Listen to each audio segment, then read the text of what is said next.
Good afternoon, Thunder Nation. Welcome to another broadcast. We've got Brian Moore here with my good partner, Brandon Cavazos. Just got our setup going, Brandon, and we're sitting in the bright sunshine today, but man, what a beautiful day. It is a beautiful day. And the Thunder are 2-0, trying to keep the winning streak alive against what I'm told is a really good team. So I'm excited to see how we respond. That's right. Yeah, we're playing the HSAA Angels.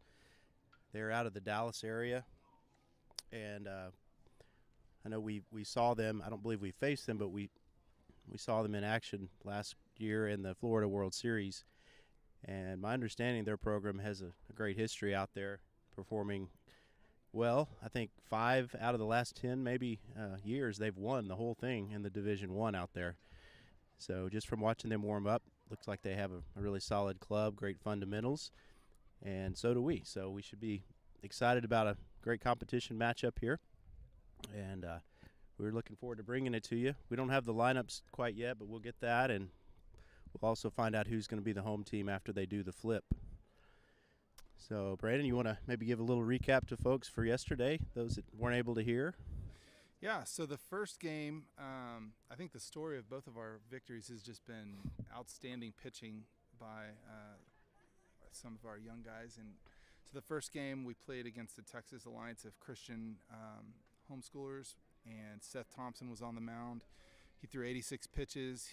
He only gave up 1 earned run, 3 runs in total, and we won by a score of 4-3.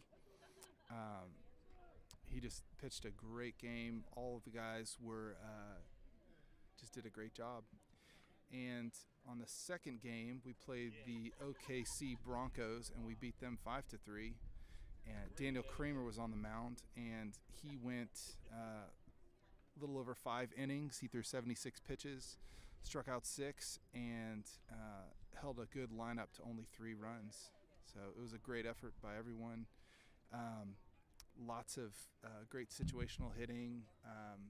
Defense was pretty good. So I'm curious to confirm who's going to be on the mound for this game. But the field we're on is it's yet another softball field. So the entire infield is all dirt, and there's an artificial mound for the pitcher.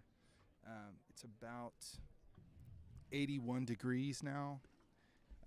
Nice and sunny, and it's great conditions for a great baseball game. Absolutely. Thanks, Brandon. Yeah, not really much breeze to speak of today. Pretty calm, so we should have a pretty even match there as far as not having to battle the conditions.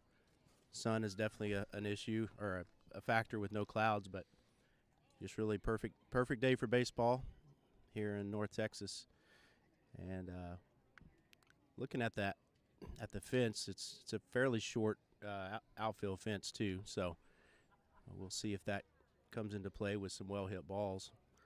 I think we have 12 teams, somewhere around 12 teams. We haven't seen a bracket, but that's what I was told. We had 12 teams in this tournament, and we've got teams from the Houston area, Dallas area, San Antonio, for sure Oklahoma City, and maybe even some other areas. So we're just a little bit away from getting ready to start.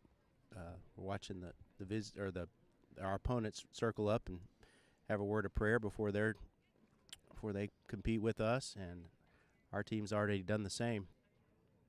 Don't have any umpires on the field yet, but should be getting ready for baseball here in the next 10 minutes or less. So the guys seemed loose.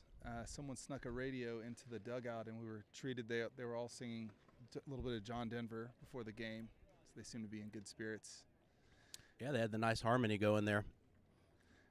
So And good to see that when you play when you're feeling good and feeling loose, you're going to play better. So.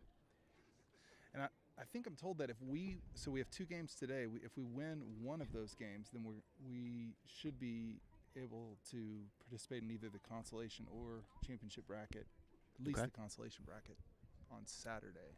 Yeah, well, we love where we are right now with having 2 wins and no losses, and also having quite a bit of our pitching arsenal still fresh.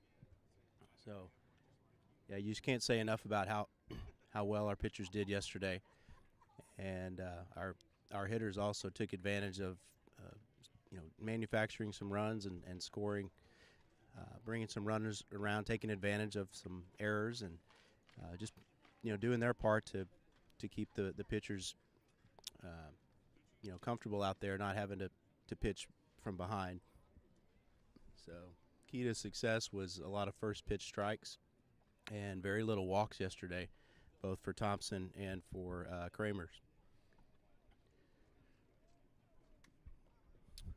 One thing we learned too, that this tournaments have sometimes different rules that you don't normally play by when you're playing regular games, but each game the teams can decide if they want to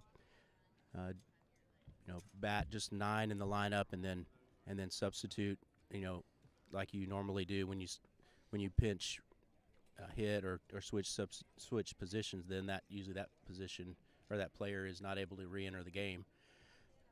But or you can just bat your entire squad through the lineup and then substitute freely in and out, which is what we did yesterday, and I think that's what we plan to do today. Today we have, I think, 12 players on the squad, as we had 11. So as I understand, we'll be hitting all 12, and then that gives us some flexibility on moving positions around in the field.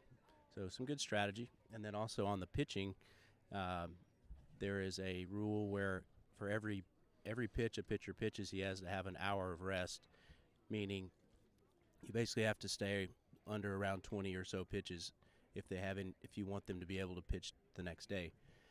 So certain pitchers will probably just try to get their max out of them, and others we may only see them pitch a few pitches to keep them available for either most likely tomorrow.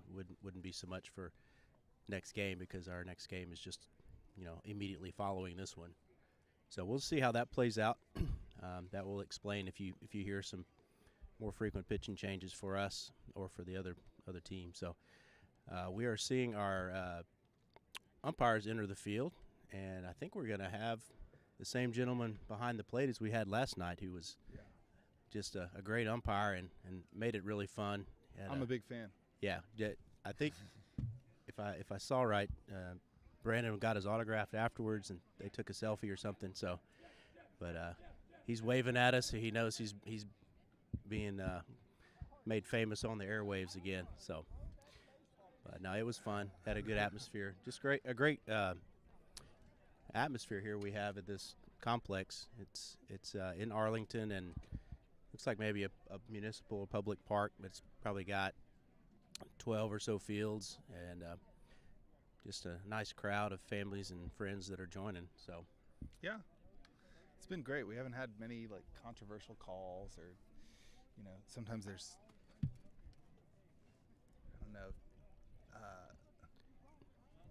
controversy, but it seems like everything's been really cordial and good competition and good. And the flip just went up into the air, and it bounced. Actually hit Coach Lavender on the leg, so we'll see how the outcome is. Yeah, they say the best umpires are the ones that you kind of don't notice, meaning they just call a consistent game and don't draw attention to themselves. So we're fortunate to have looks like a good crew out here for us, and just want the play of the boys to be decided fairly and squarely.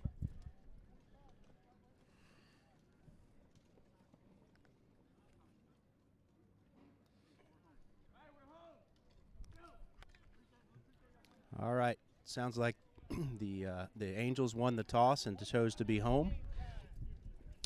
That will make us the visiting squad for Game 3 here. The umpire's introducing himself to the crowd, and just really cool to see that friendliness there. So we will bat first, and we'll let you know our lineup here shortly. If I had to guess, we've had kind of the same starting 2 or 3 most of the most of the tournament, excuse me, most of the season. Typically, it's been Tinkopa, Thompson, then Moore and Cavazos. So we will confirm what we have here shortly. But we're watching the Angels take the field, starting their warm up. Fairly tall guy on the mound. He's a right-handed pitcher, and we'll give you names and positions for the for our opponent as we get those. Coach Ennis making his way around to first base to coach and saying hello to the umpires. So it does look like we'll have Tinkopa being our leadoff hitter, as he has been for many of the games.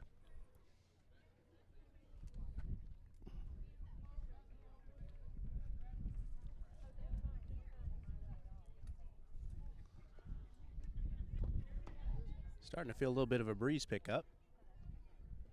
It's just a little warmer today, I'd say, than it was yesterday, Brandon. Yep, agreed.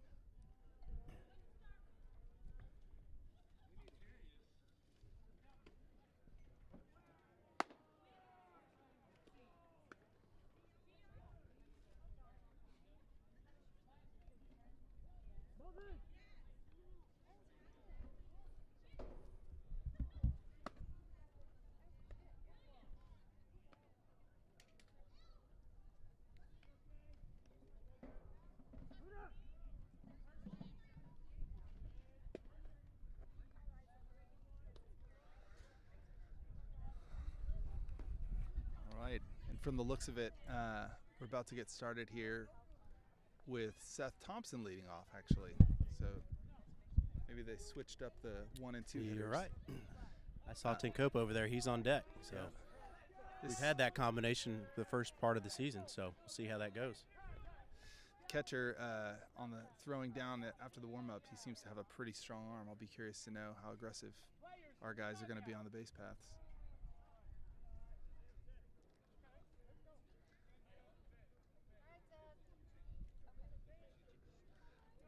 Seth lines up as he does, just really likes to hug the plate. See how this pitcher, oh, he almost hit Seth. Takes a ball inside.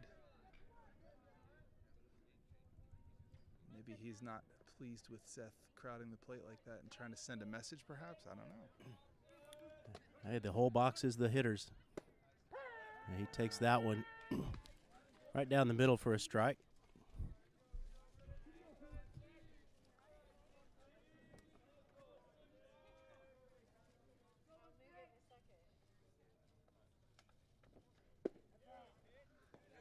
Third pitch is outside for a ball.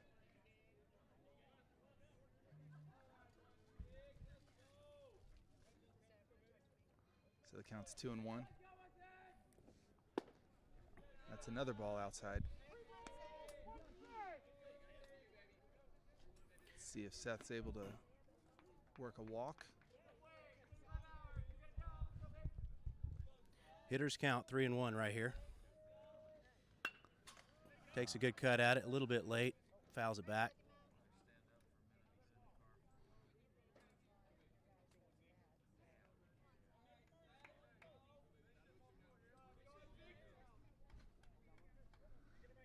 Seth is really great in the, I should say.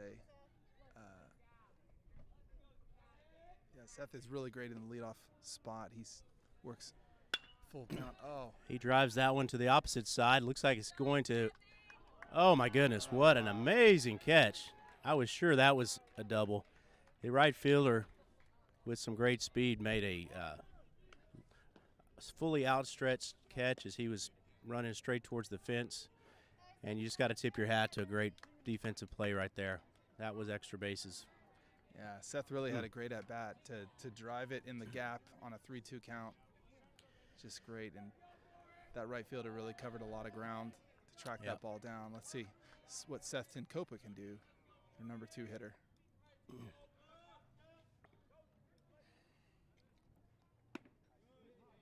Tinkopa takes that one upside and up high and a little inside.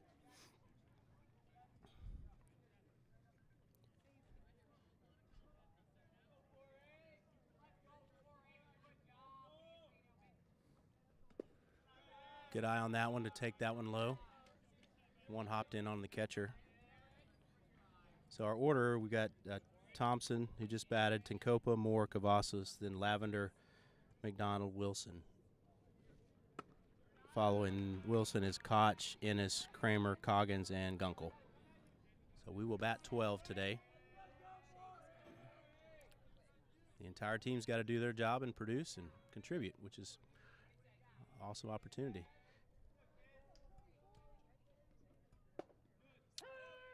Tinkopa takes, looks like he was maybe taking on that one all the way just to see a good pitch, and that was a nice right down the middle strike. 2-1.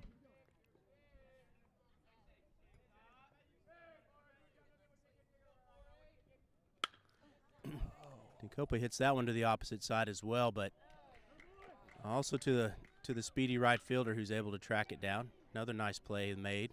Ball was kind of tailing away towards the first base line, but so far we've seen that there is some speed out there in the outfield. Yeah, both of the 1 and 2 hitters really let the pitcher throw a lot of pitches. We'll see what Drew Moore does hitting the 3-hole. That's high and inside for a ball.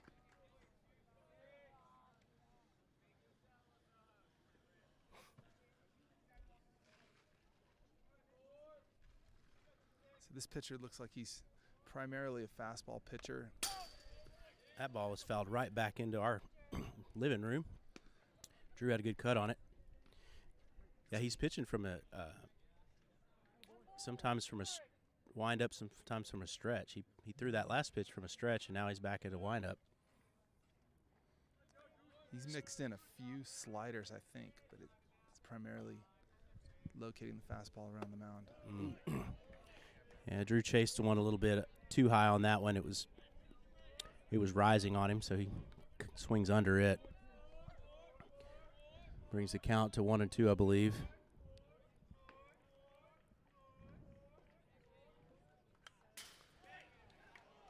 Had an off-speed pitch there. Does a good job just to get a little piece of it, foul it off, stay alive. 1-2's your count.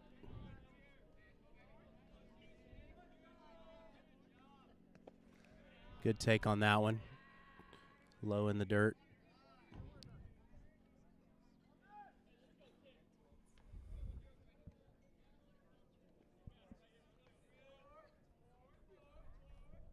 Moore trying to get a little action started with 2 outs. There's a big gap in between the shortstop and second baseman. It'd be great if he could just lift one right into center field. Fouls that one away over the first base dugout. Most of our contact, I'd say, so far has been we've been a little bit late, hitting everything to the opposite side. See if he can time one up here. Drew hits that one off just the end of the bat, and it squibs down to the first baseman, who's able to field it and take it himself for the 3rd out. So 1-2-3 inning for the Thunder hitters in the top of the 1st. Time to play defense. It looks like we're going to have Coggins taking the mound for us here. Tinkopa is going to be our catcher. James Koch is going to be in right field. William Ennis in center field.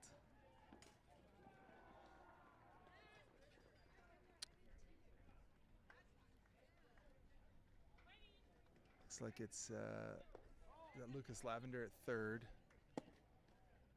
Drew Moore is going to be short. Seth Thompson at 2nd.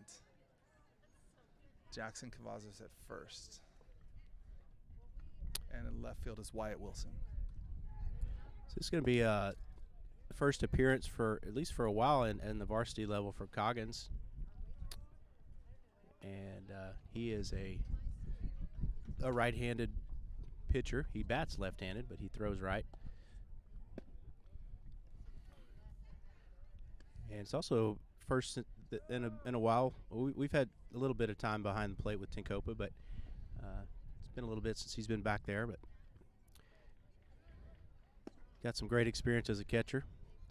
He throws the last warm-up pitch down to second, and we're going to get ready to bring this one to you. So the home team, the HSAA Angels, they're going to start off with their center fielder Davidson leading off, and then we'll give you the names of the others as they come in. But leadoff hitter is a left-handed batter.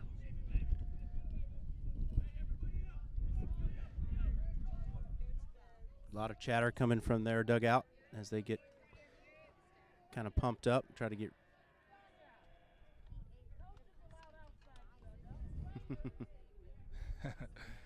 This ump is very focused on making sure that he has a tidy field, and he does not allow players on the field. So he's letting them know coaches are the only ones allowed on the field other than the on-deck batter.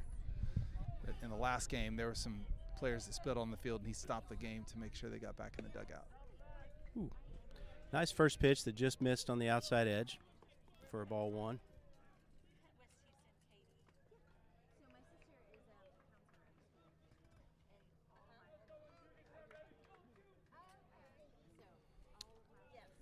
Next pitch coming in. Great breaking ball that fooled the hitter. He swung and missed.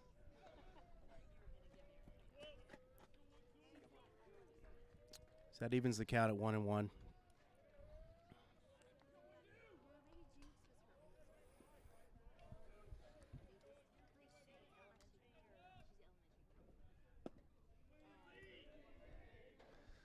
That was a little bit outside for a ball.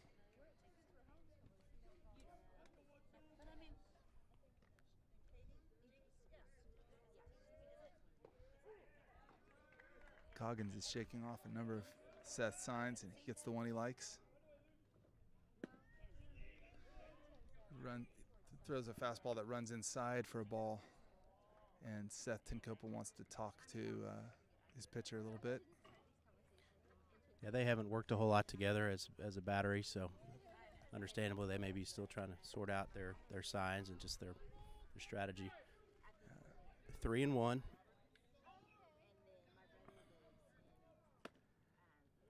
Just misses outside for ball 4.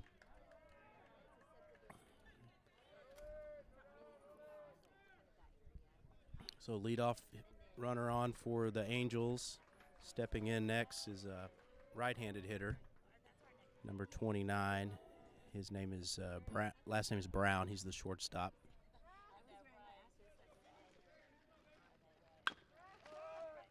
Lifts that one in the air, shallow to second baseman. So fortunately, Thompson drifted back and stumbled a bit and wasn't able to make a clean catch. It hit the ground, but Ennis doing his job backing him up, picks the ball up, quickly throws it to second to still get the force out. So still got an out on that play, still have a runner at first. Stepping in next is the left fielder, Pritchard, who is also a left-handed hitter.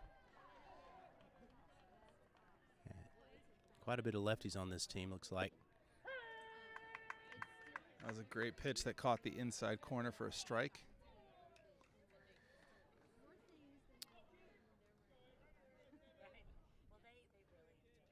See if this runner tries to test out Tinkopa's arm.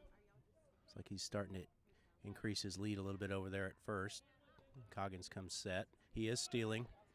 Ooh. And the ball moves inside and glances him off the leg, and that's a hit by pitch, unfortunately. So 2 base runners on through pass ball, or not pass balls, but 3 passes.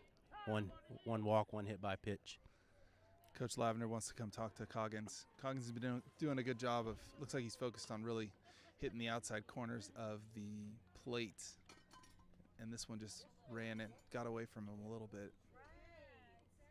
I think the batter was kind of had a similar approach to Seth Thompson, where he likes to crowd the plate pretty close and just unfortunately hit him. Yep.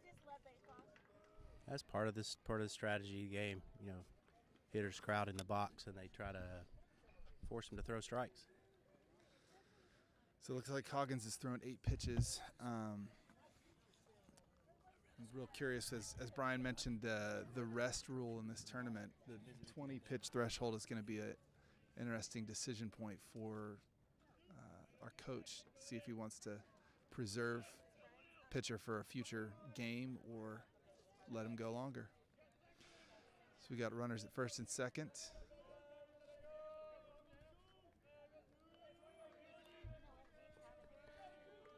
This is the catcher, Long. Ball gets by Tencopa. Ooh, thought we had a play at third. Gets by Tencopa, but with a small foul territory behind, he's able to get it off the ricochet, throw down to third. Pretty close play, but he's just able to slide in. Both runners advance there. Runners at second and third now, and we still have one out. This is the cleanup hitter in. He takes that one for a strike. Nice pitch by Coggins. Kind of started out of the middle of the plate and ran a little bit to the outside and caught the corner.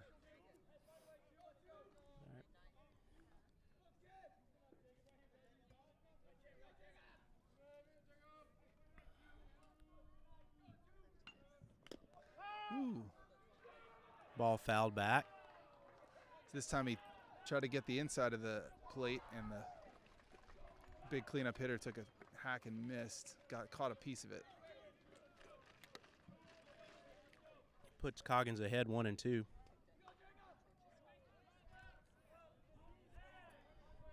Be a great time for a strikeout, wouldn't it? Would. And this one's lined right at the center fielder, Ennis. He's able to get it. Good job. Had to drift back a little bit.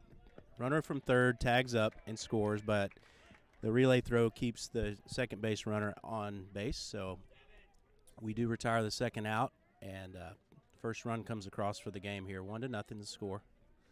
And that hit was a laser to the center field. Yeah, it was. It was hit well.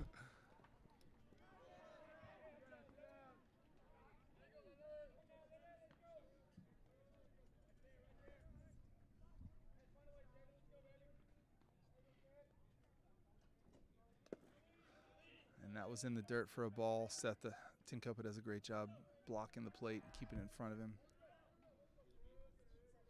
You have a runner at second.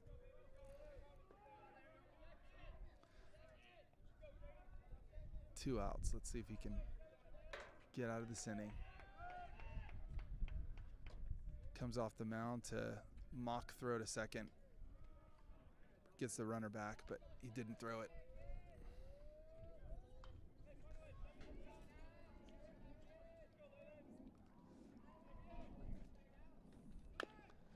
There's a pitch inside that was fouled off down the third base side.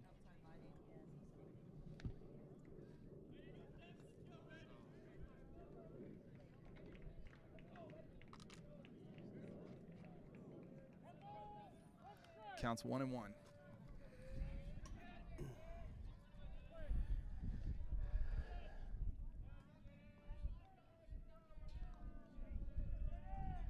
Coggins steps off to fake a throw to second just to make sure he keeps that runner close.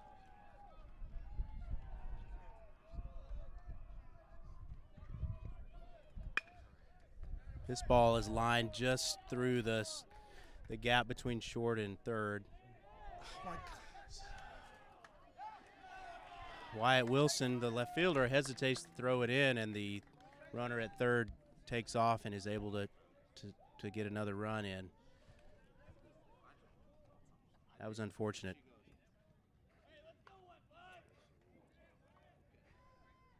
Good heads-up base running there for them. That was just a clean base hit. Just inside, in between the third base and shortstop. Yep. To the left fielder.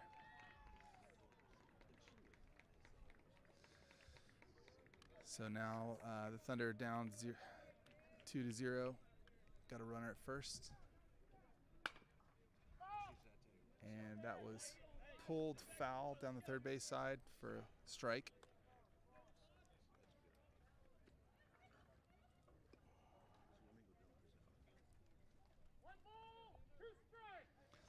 Counts 1-2, in case you guys didn't hear our umpire from the mic.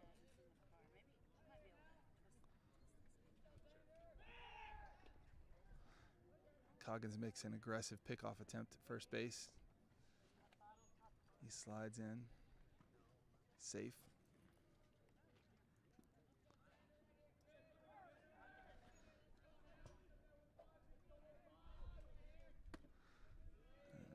That pitch is high and inside for a ball.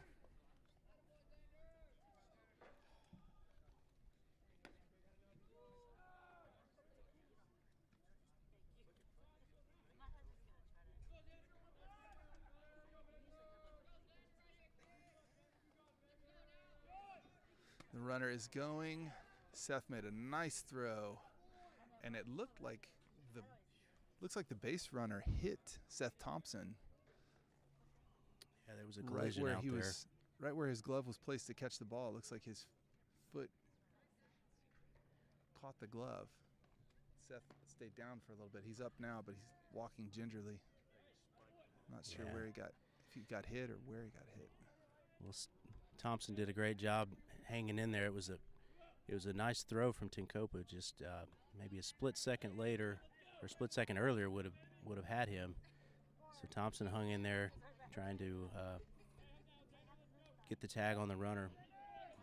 With it being kind of a really dry, dusty infield, it's kind of hard to see what happens when the slide starts.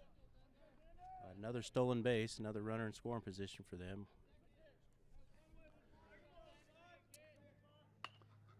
This ball's pulled foul out in left field over the left or the third base line fence. What's our count here, Brandon? I know we have at least 2 strikes. I believe it's 2-2. And this batter really chokes up on his bat quite a bit. And he serves a hit into center field, and Ennis is able to make the catch for the third out and get out of the inning. Boy, I had Ennis shaded way to left center field there, and he hardly had to move at all.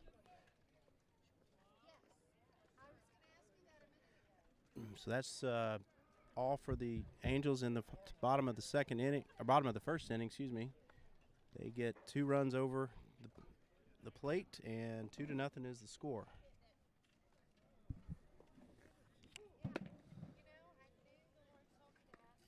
Foul ball just landed right there from another field. Oh, wow.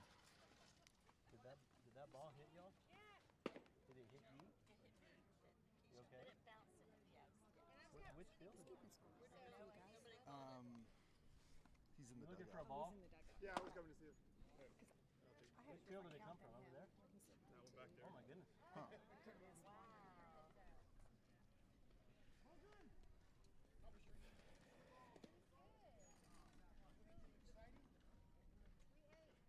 We ate. Which was really exciting after the long day yesterday.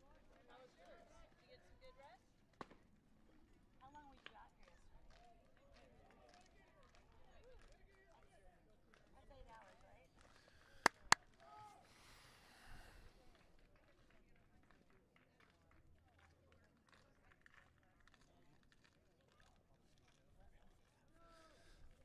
All right. So starting off the inning, Jackson Cavazos is going to be our batter. See if he can get something started.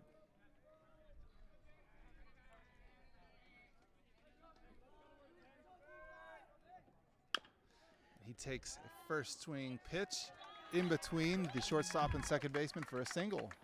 Nice job to jump on the first pitch.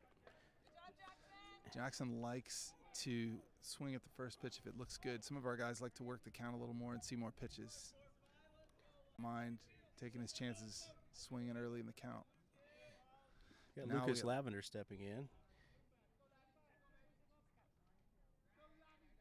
Lucas is playing third base today for us. That ball's taken up high and inside. Catcher looking at ball. first. I think he's respecting the speed of Jackson. I think he saw Jackson legging that triple out yesterday. Yeah. This ball sails really high, Way almost over Lucas's head. short. The catcher had to spring up and use his hops to catch that one. So a little bit of a control struggle right there, but Lavender working this count. 2 balls, no strikes. This will be a great pitch to jump on if he gets a good one. And he is swinging. It was a little high too. He fouls it back. This catcher has a really good arm, and with the control issues of this pitcher, I'm hoping that Jackson might get a pass ball or something to advance to second. Let's see.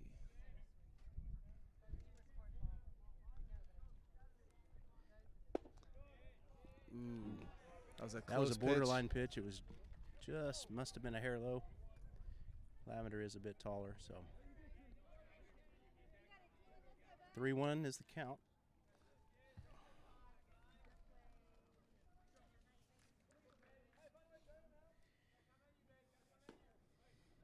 Oh, and that ball's inside for a swinging strike. Lavender liked what he saw, but couldn't quite catch up to it.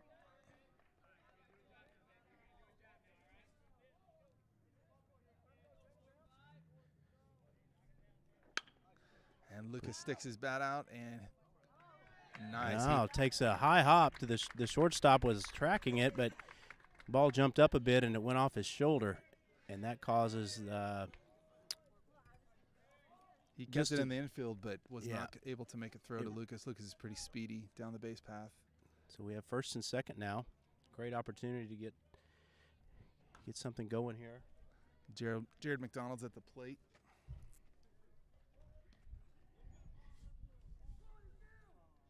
We got McDonald up and then Wyatt Wilson on deck.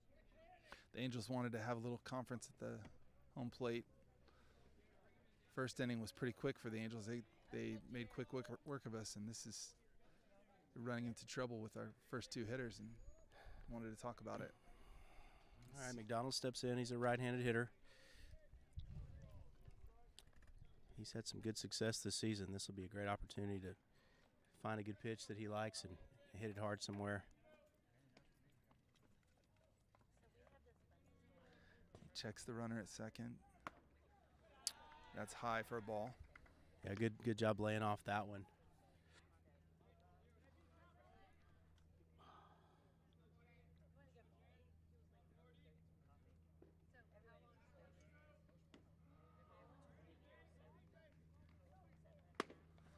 That's high and inside for another ball.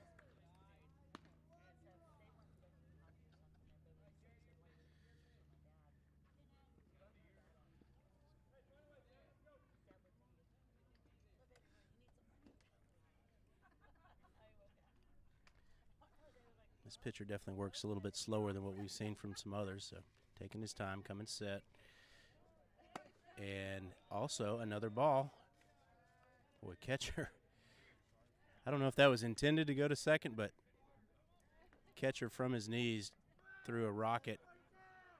One hopped up to the second base. Maybe a sometimes these sneaky pickoff attempt. Yep. He does have an arm. We've got to respect it. Cavazos able to get back, though. And he works a 4-pitch walk. That loads the bases up with no outs still. This pitcher has really good velocity. He just seems like he's having a little trouble with control this inning. Yeah, and that's going to bring their coach out for a little mound visit. So we got Wyatt Wilson up with the bases loaded.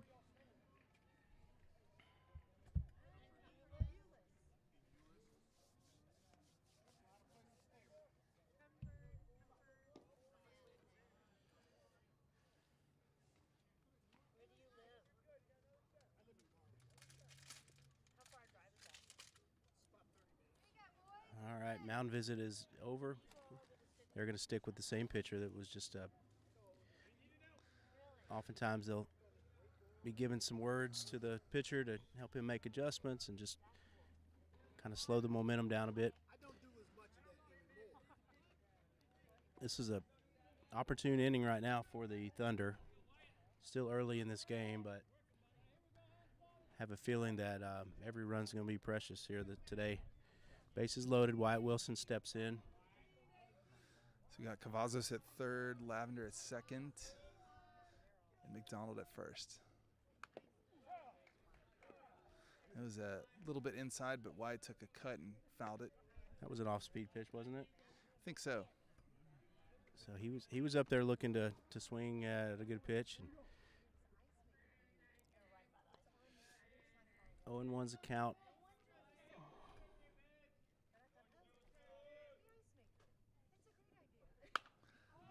And he gets under this one, lifts it into foul territory. The third baseman is able to get it corralled in for an out.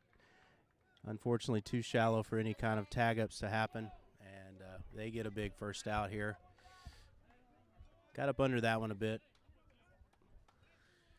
So we got James Koch up to bat. Again, bases are loaded. Let's see if he can.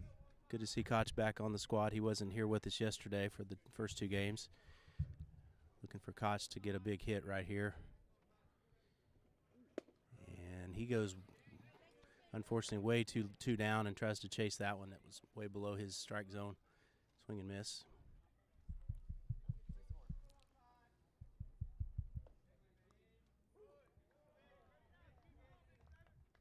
Pitcher comes set, throwing from the stretch. He attempts a tips a pick off over at third. Cavazos easily back. Come on, James.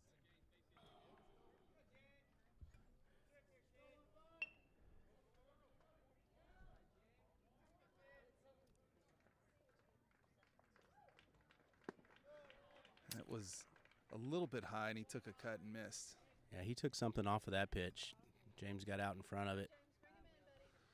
Wonder if his coach encouraged him to sprinkle more off-speed pitches in there. Could be. In that mound visit.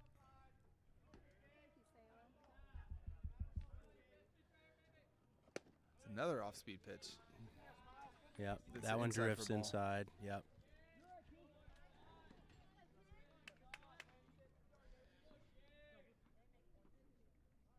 Let's see if he comes back with a fastball.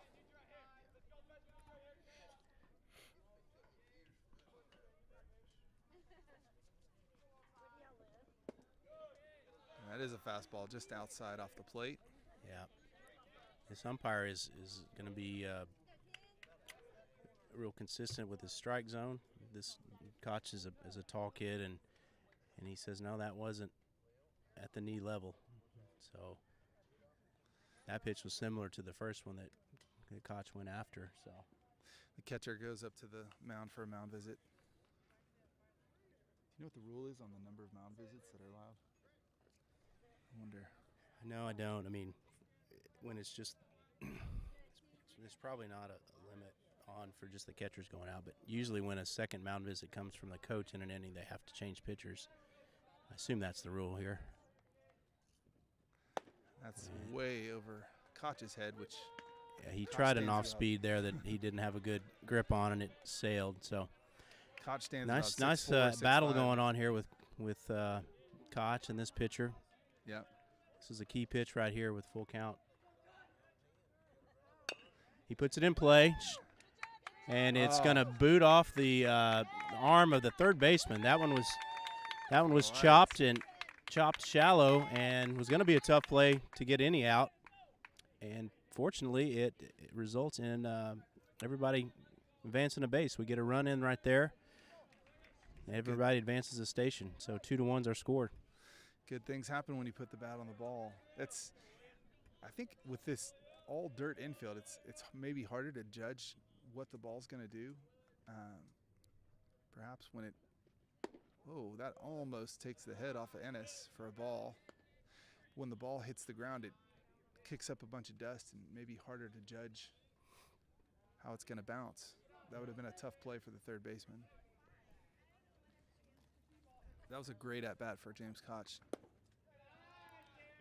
That's off the outside of the plate for another ball. If our hitters are learning anything right now, I think it's to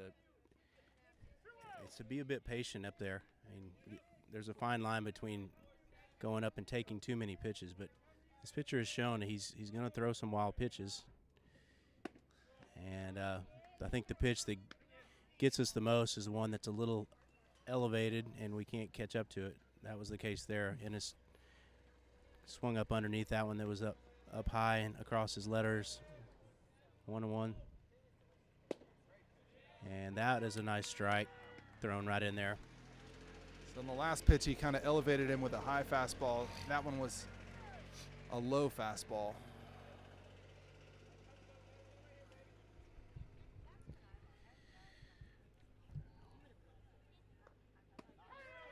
Wow. That was a beautiful curveball that, unfortunately, it kind of froze in us. He dropped his bat early and that just ball had to has the watch it come in. illusion. It comes in right at you and then breaks for a strike. So Daniel Kramer stepping in now. And he lifts one into right field. Right at that right fielder who didn't have to move near as much on that play to record the third out. So 3 runners left on base there. Did get one across. Cut the lead in half. Now it's 2-1. We got the bottom of the second inning coming in. Be real curious to know what we do as far as pitching this inning.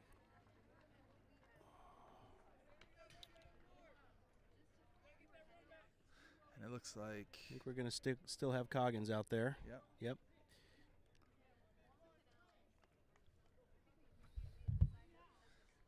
Close game. Anybody's game still right now.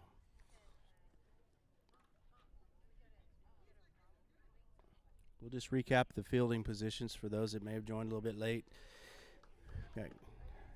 Robert Coggins is our pitcher, and Seth Thompson is our catcher. On the infield, from left to right, we've got Lavender at third, Moore at shortstop, and Thompson at second base. Cavazos at first. Then you have Wilson in left, Ennis in center, and Koch in right.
all right, starting the inning.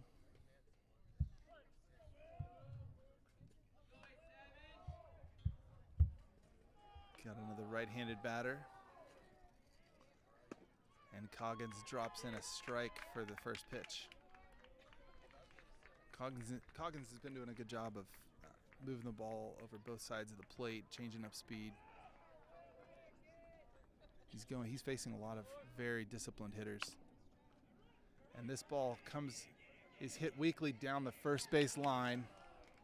It looked like it might have had a chance of going foul, but it just creeped inside, and Coggins ran over to get it, and by the time he got to the ball, the runner was directly in his where he was going to be throwing it to Cavazos. So on a weakly hit ground ball, their first batter reaches first.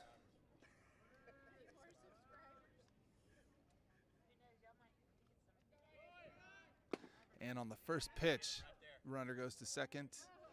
Tinkopa makes a nice throw, but he's in there safe. He got a pretty good jump, and he looks to have some wheels. That runner did not waste any time in swiping that base. Let's see what he does on second pitch. Just coming back here with you, Brandon. Man, that was the definition of a squibber with English on it. Yeah. That first base runner, I was looking right down the first base line, and it had so much spin on it. It was a foot or two in foul territory, and then it spun and moved back into fair. And That was just a tough spot for Coggins to make that play. This ball is ripped fair, pulled down the first base line. It's going to be extra bases. Runner from second is going to come around and score. And he slides in safely for a double with a cloud of dust. Man, Yeah, that base this runner field was is very dusty. aggressive. He was trying to test the arm of James Koch, and he was turning for second. It was a weakly hit ball right down the right field line, first base line, and James came up throwing, but that kid was turning the corner, and he had some speed. Didn't have a chance to get him. Yeah, he did a good job turning on it. He was a left-handed hitter. So Coach Lavender comes out to make a pitching change. Looks like Kramer is going to first. He's got the first base mitt on, and Cavazos will be taking the mound. Cavazos is our lefty, our one lefty in our arsenal for pitching, and great opportunity for him to come in and take charge of this game. Teammates giving him a pat on the back as he gets ready to start his warm-ups. Although Tinkopa doesn't get to catch that often, his relationship with Jackson goes back a ways. They played Little League ball together, and they're pretty familiar with each other. So just taking note here, Coggins pitched 26 pitches, and that probably tells me that was intentional, because it would allow him to pitch tomorrow afternoon if we have a second game on Saturday. So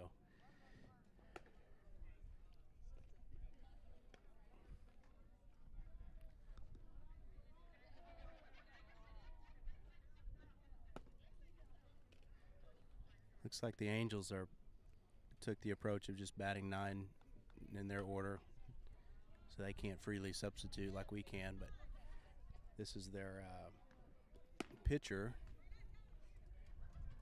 going to be the 9th hitter of the order who Cavazos is going to face first. He also bats left-handed. I've lost count of how many left-handed hitters they have in their order, at least 4 or 5. He's a right-handed pitcher, but he's swinging left.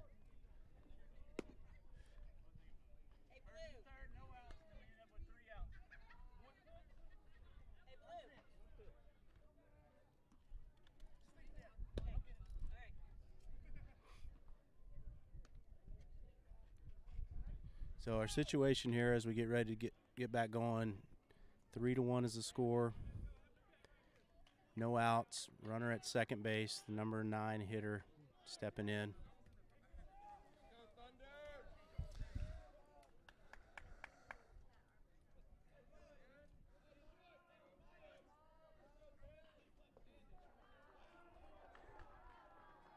And the first pitch is a fastball right down the middle for a strike. It's a good way to start out.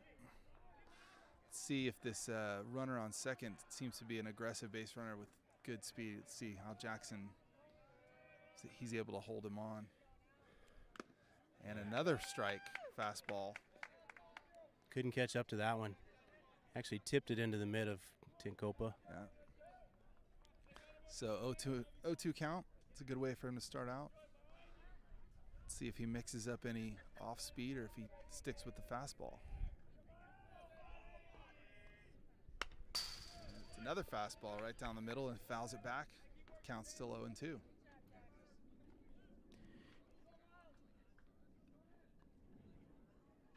Notice the runner at second. He's got some really good speed.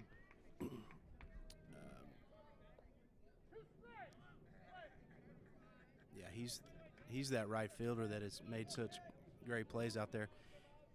He's starting to increase his lead over there, so Moore stepping in to hold him back a step. Cavazos comes set and just misses high. Not a bad miss at all.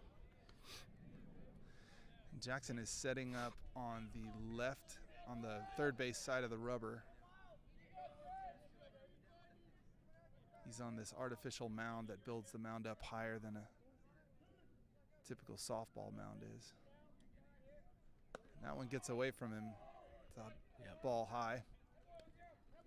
lost his grip on that. It was probably an off speed.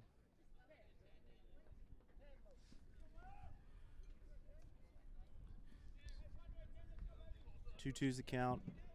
Runner at second. And Cavazos brings that one low. I think the runner thought that he had a Yeah, walk. the runner was trying to take first on that one, and umpire said, not so fast. So Full count now. count.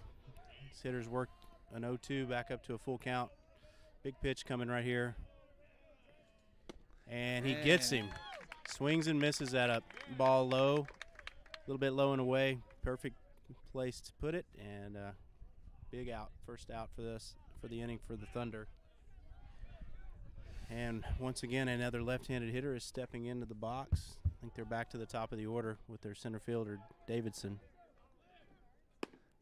Beautiful pitch thrown over the plate for a strike. Seth set up for the outside part of the plate, and Jackson hit the target perfectly. Let's see.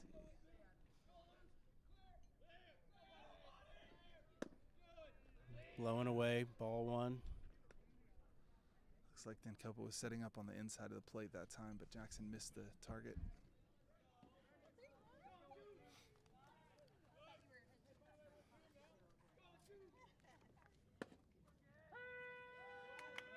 And another fastball just caught the outside corner. Counts 1-2. See if Jackson can get another punch out. And it's a beautiful breaking ball. Didn't get the call. Must Just have left outside. it up just a hair. Didn't miss it by much. No. This batter now is going to have to think, is it going to be off speed or fastball? And a high fastball for a strikeout, and throws him out at third. Beautiful throw by play. Denkopa. Great. That ball was waiting on Lavender. Lavender was waiting on it, for the guy to come in. It was a great throw. Great way Very to end nice the double play. Strike him out, throw him out, as they call it. It ends their little rally right there. They did get one run across, and the score is 3-1 here as we flip to the top of the third inning.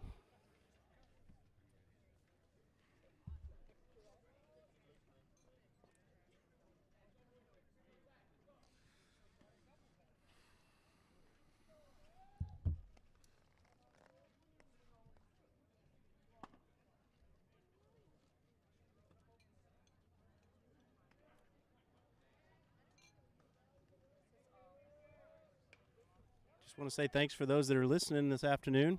Looks like we got a handful of folks that have been able to tune in and hear us.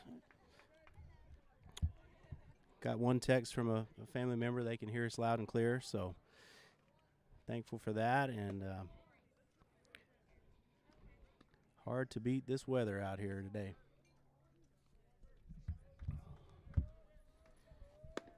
So we're going to have the same pitcher on the mound still for the Angels. Coggins is going to be the first batter of the inning. That's right. Going to be Followed by- Coggins and Gunkel, and then back to the top to Yep. Thompson. See, this pitcher was having a little bit of trouble with control last inning. Let's see if he's able to correct it.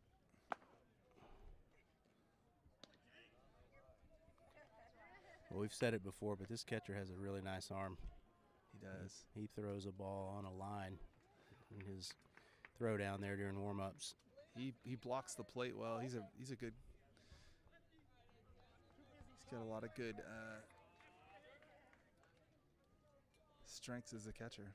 Let's see what Coggins can do. He's a left-handed batter. Throws righty.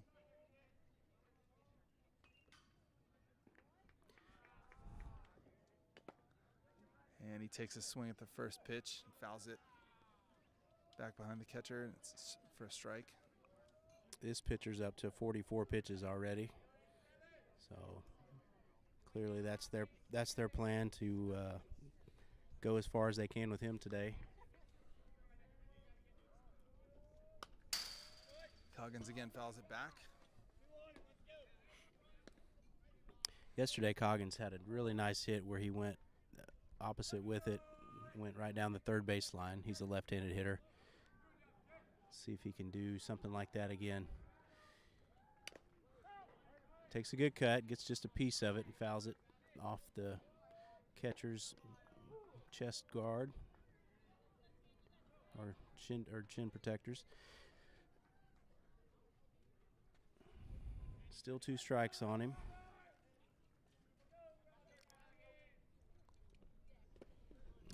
Chases that one at 1 hops. The catcher steps out and makes an accurate throw over to first to get him for strike 3. That's a strikeout either way, but when a ball isn't caught cleanly, in this case it 1 hopped, it allows the runner to try to run to first, and they have to throw him out. So there are times when a pitcher gets a strikeout, but the runner still makes on to first base. So Gunkel's stepping in here.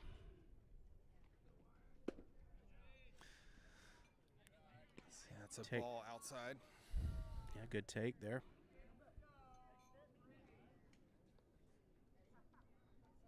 I believe this is his first call up to the varsity level. He's been on our JV team. I believe so. Takes another ball outside. He actually plays also on the middle school varsity team. I have another son that plays on that team, so he's been playing on that and the high school JV. But most likely called up with the injury that we have with our second baseman. That last ball was it was a breaking ball near his head that didn't break. It almost hit him in the helmet. And that pitch was a strike, and he takes a swing and misses. Yeah, Caleb Gilson had an injury. Yeah, Gilson. Go ahead, sorry. Yeah, Caleb had an injury to his toe, and he's not able to play. Good take on the inside. And he works a walk. Good job there. Great at bat for the youngster. Now we're back to the top of the order with Seth Thompson. Yeah, Thompson had an excellent swing on his first at bat. It drove one to the gap between center and right. Right fielder just made an outstanding play to track it down.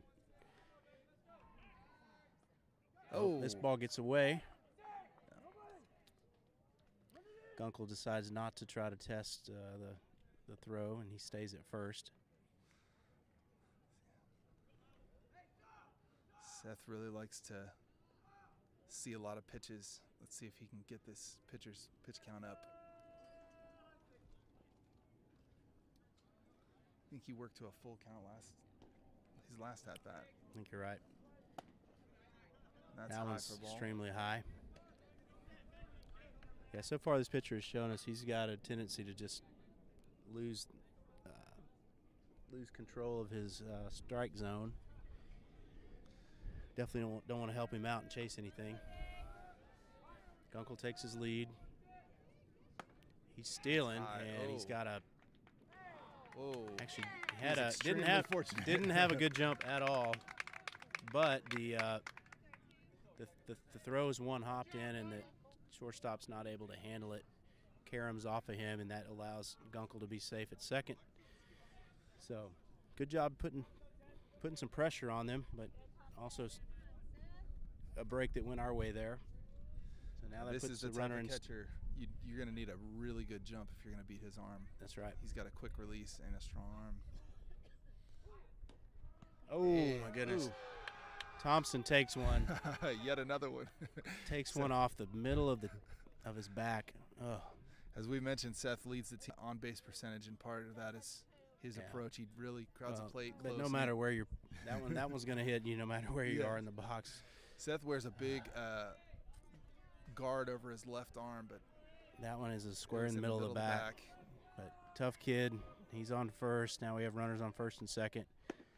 Tenkopa's stepping in. Tenkopa takes that one high. I know Doug's listening today back in Houston, so.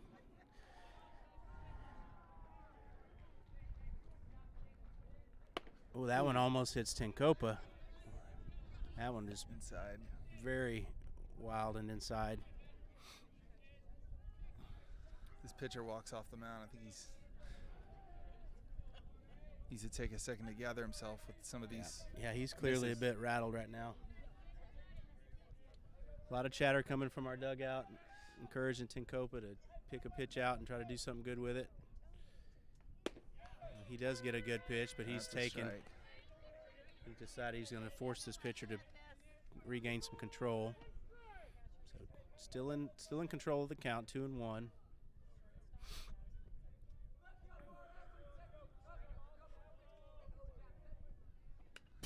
And that's a strike that Seth takes a swing at and fouls it back. It was a good pitch to swing at. Yeah. Seemed like he was on it with his timing. Just missed it. 2-2's the count.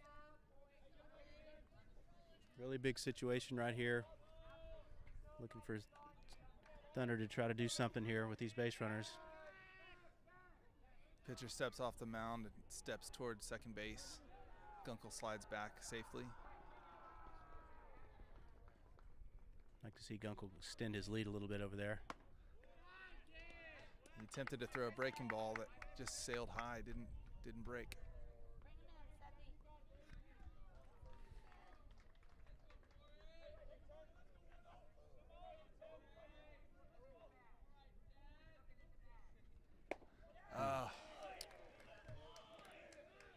Great pitch down the middle. Seth just misses it. Yeah, just on the borderline of, on the bottom edge of the zone, he goes down and does not quite catch up to it. And that brings out number 2 for the Drew Moore Angels steps there. up. Yeah, Drew's stepping in here.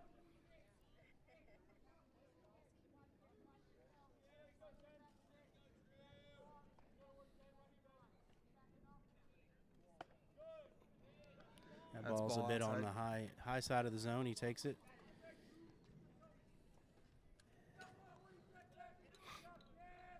Yeah, Moore grounded out weakly to first base his first time up. Drew rips that great ball. piece of hitting. Line drive. Oh, wow. And he's going to test. Nope. We thought we were going to have a play at home. Initially, our third base coach was sending, and then he held him up. That was a probably great- the smart decision there. Yes, it was. Right. Drew had that was a nice piece of hitting. Drew, it was an inside pitch. Drew just pulled his arms inside and flipped it over the third baseman for a hit. Yeah, he So- hit it pretty sharply, so it was out to the left fielder quickly. That keeps Gunkel from being able to score on that. Yeah, I So- thought he was getting the windmill from the third base coach, but he held him up rightly, I think. So now we have Jackson at the plate. The breaking ball drops in there for a strike. That was a beautiful pitch. That was probably his best curveball of the day, Yeah. where he's able to nick the inside corner. So we have bases loaded with 2 outs. Cleanup hitter, he got a base hit up the middle his first time.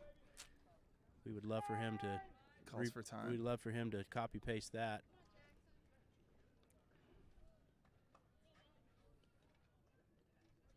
This would be a great opportunity for a base hit. Chases one a bit, probably too high for him. Got under it too. So he's down early in this count, 0-2. This is the time to get tough right here.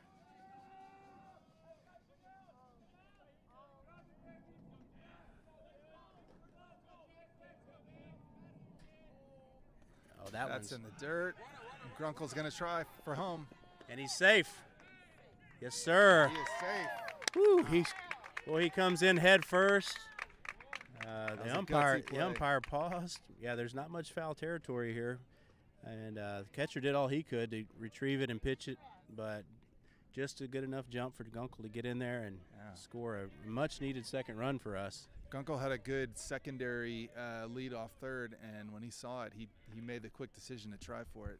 And I don't know about you, Brandon. I was getting a little nervous with how long this umpire was waiting Yes. to make a call. yes, The longer he waited, I thought, oh. but he obviously made the right call. It was the right call. He got in there. Sliding in head first, out with his outstretched hands. He got to the plate before the tag. And that's fouled back over the backstop, way onto the other field. Yeah, our complex, we're in a group of 4 fields that are clustered all together. So all the home plates are kind of near each other. Cavazos fouled that one. It landed in the field of the other field behind us while the game's going on. So the count's 1 and 2. Runner at second and third. Runners at second and third. The pitcher wants to think about it for a second. Jackson steps out of the box. So 3-2's our score. Top of the third inning, 2 outs. Runners at second and third. And That's in the another dirt. pass ball that's going to be able to easily allow Thompson to score. It ricocheted off the concrete and came back into fair play. Thought there was going to be a collision. The catcher was trying to track it down, and he and Thompson were almost in the same line as they were running across there. Thompson avoids him and is able to tie the game up.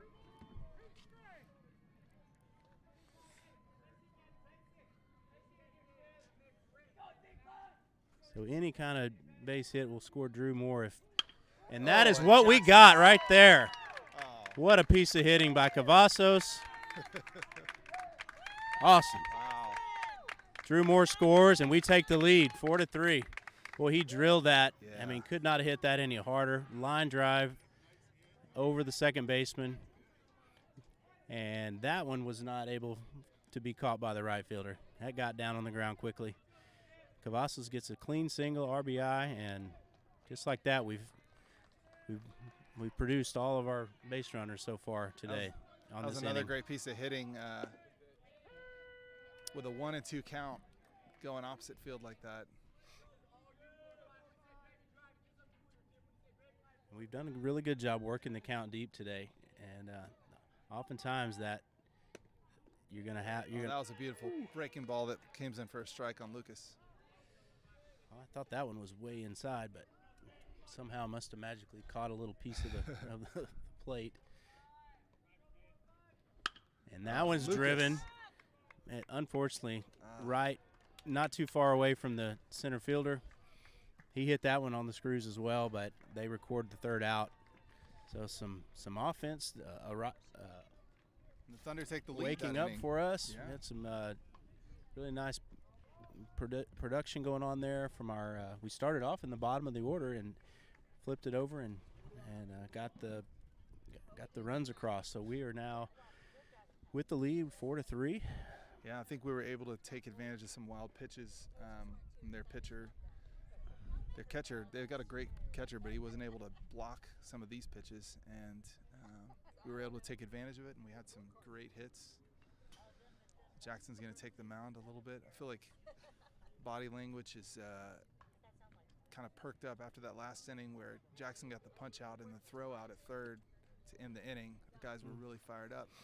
Well, he also just got that go-ahead hit. That ought to give him a lot of confidence there. Just looking back on that inning, Brandon, I'm thinking of one of the kind of spark plug plays of it was taking a shot, taking a risk and stealing second base. Yeah. Gunkel didn't have really a too aggressive of a lead, didn't get a great jump, but put pressure on them, and that got our first runner in scoring position. And just little things like that sometimes is what it takes to spark a rally. Yeah, I think situational awareness, especially when he was at third, really paying attention and being ready with a pass ball. You can't hesitate, take your time. You have to make a judgment call and go quick, and he went quick. And it was great. He was rewarded for being prepared.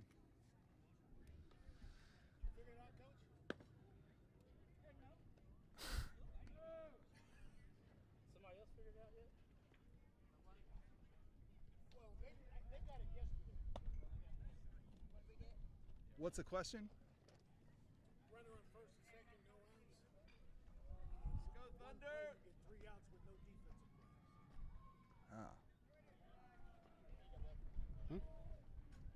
We got we got a riddle from the umpire.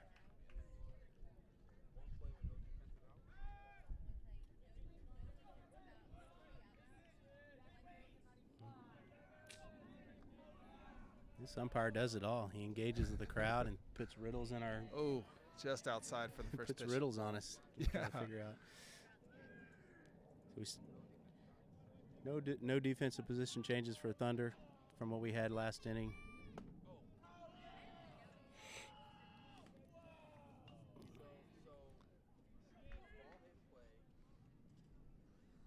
This is the bottom of the third inning. Counts 2-0. He comes inside for another ball.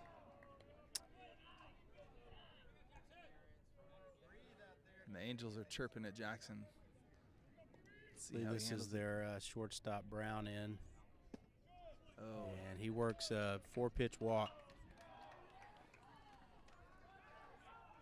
This is the time just to hit the reboot, get focused back, and get back to throwing strikes.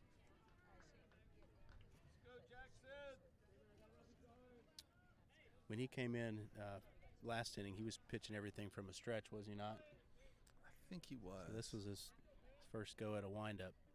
Sometimes things like that are just enough of a difference Jackson to affect attempts some a pickoff control. to Kramer at first. Being a left-handed pitcher and also having he's got a set of different moves he uses over there. He's usually real effective to hold that runner close. That's first pitch strike from the stretch. Maybe you're right. Maybe Yeah, it's a stretch. he shows this hitter is left-handed. He showed bunt and pulled back and took that one for a strike. Something to watch for here if he's going to try to lay one down. He squares around.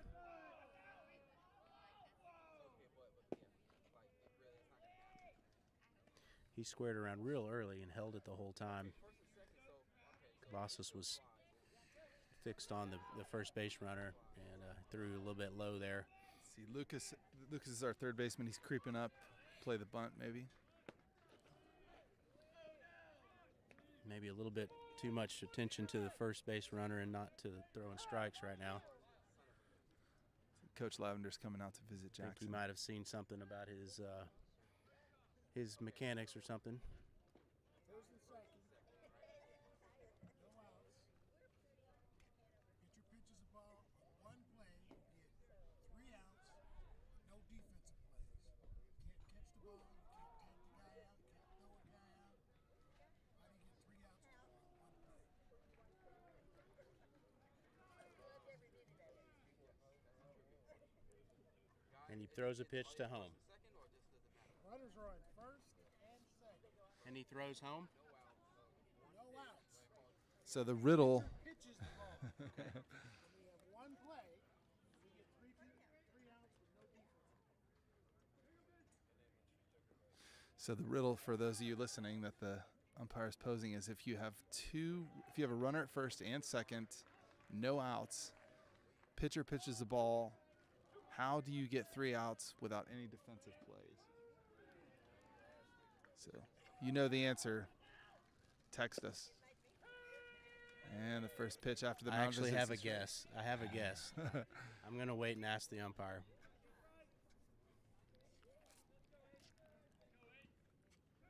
You want me to share my guess? Sure. Jackson. If throws the it if over the first. hitter puts the ball in play, but he steps out of the box onto the plate and makes contact, and the ball ricochets off both base runners. Because if a batted He gets the nice strikeout on strikeout, that side. if a batted ball hits a base runner, the base runner's out. Is it possible to ricochet off one and hit the second one, and they're both out? And if he steps over on steps out of the box and makes contact, he's out. Maybe so. That's my guess. Big out right there by Cavazos. And that pitch runs outside for a ball.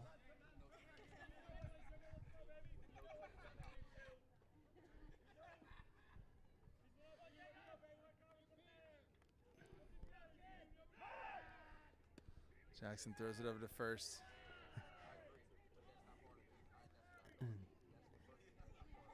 He makes a casual throw over. he has a set of different moves. Some are just real easy, and others are. That one's a little bit quicker. So we got one out here. This is the catcher, Long, their cleanup hitter, who, if I recall, he had a very well hit ball his first at bat to center field. This ought to be a good I think it was a sac fly. Ooh, nice pitch there. Must have just missed. Jackson wanted the call, didn't get it. Yeah. This ump has shown he's not going to reward anything on the low edge of the borderline strike zone.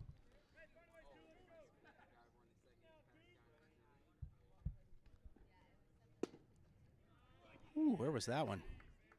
It's like it must have been a little outside, but he walks the catcher. So we got runners at first and second. See if Jackson can get out of this jam. One out. Yeah, this is going to be the first baseman, I believe. De La Roche is his name. We have a first and second. This is a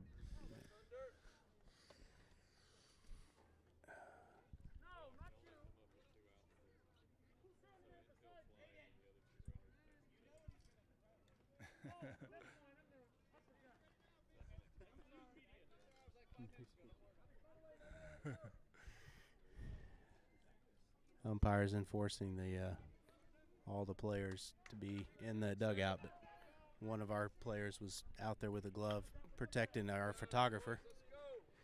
All right, we're back to play here. Double play situations in order. This one's to Moore. Let's see if we can turn One it. hop. And we get a double play. Wow. Just what we needed. Wow. Just what we needed. Perfect opportunity there. So the ball was hit sharply to Drew Moore, and he quickly gets rid of it to Thompson, and Thompson makes a great throw to first to get 2 outs. Helped his pitcher Yeah, get I was out of the just inning. starting to say this is a double play situation. That's what we need. And And Drew did a good job. He had to go to his right, kind of in the hole, sets his feet, makes a great throw to Thompson, who makes a strong throw over. Kramer stretches and gets him.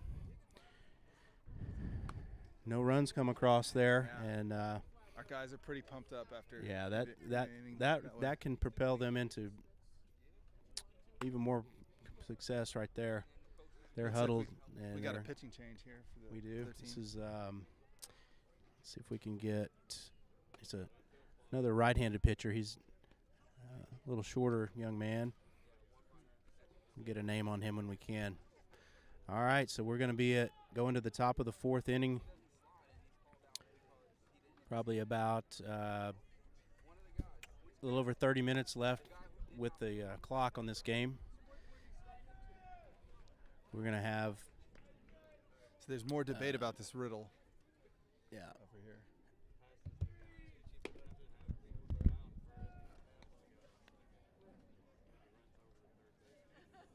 I got a guess, Blue. So the hitter puts it in play, but he steps over on the plate, makes contact. The ball ricochets off both base runners.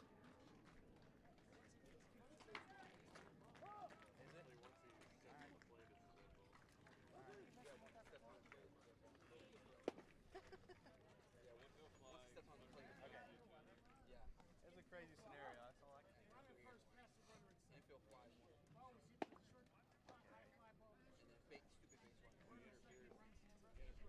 All right. Infield fly, batter's out.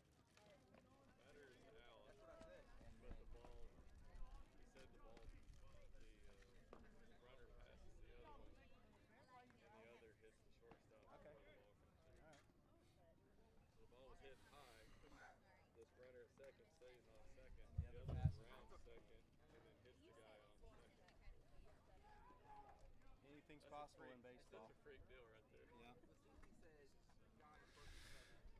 So it's the top of the 4th inning. Jared McDonald's our first batter against a new pitcher. Thunder are leading 4-3. And the first pitch is inside. Jared takes a swing and misses. If you missed the end of the last inning, we had the Angels got 2 runners on at first and second with 1 out, and Drew Moore and Seth Thompson converted a double play. It was a great way to end the inning. And that was a breaking ball that ran out in front of Jared and then dropped in for a strike. So he's down 0-2. So the last pitcher was having trouble with control. This guy seems to be coming right at us. And another breaking ball. Strikeout for McDonald. This pitcher seems to be more breaking balls than the last. He was relying more on his fastball. So Wyatt Wilson is stepping up. Let's see what he can do.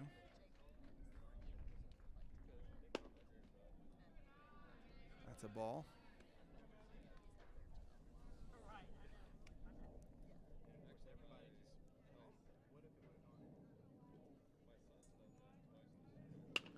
And second pitch is over the middle. Wyatt hits it to the shortstop, and the shortstop is able to make a play to first and get him at first. So we've got 2 outs. And now James Koch is stepping in. Come on, James.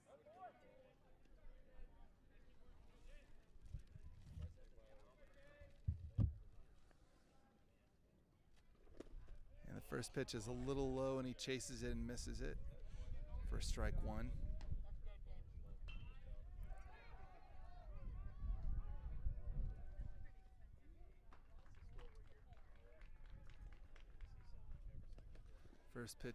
Next pitch is in the dirt for a ball.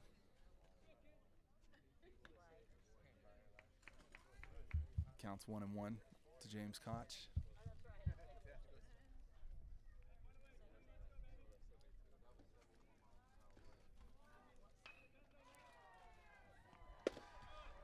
And that's a strike right down the middle, fastball.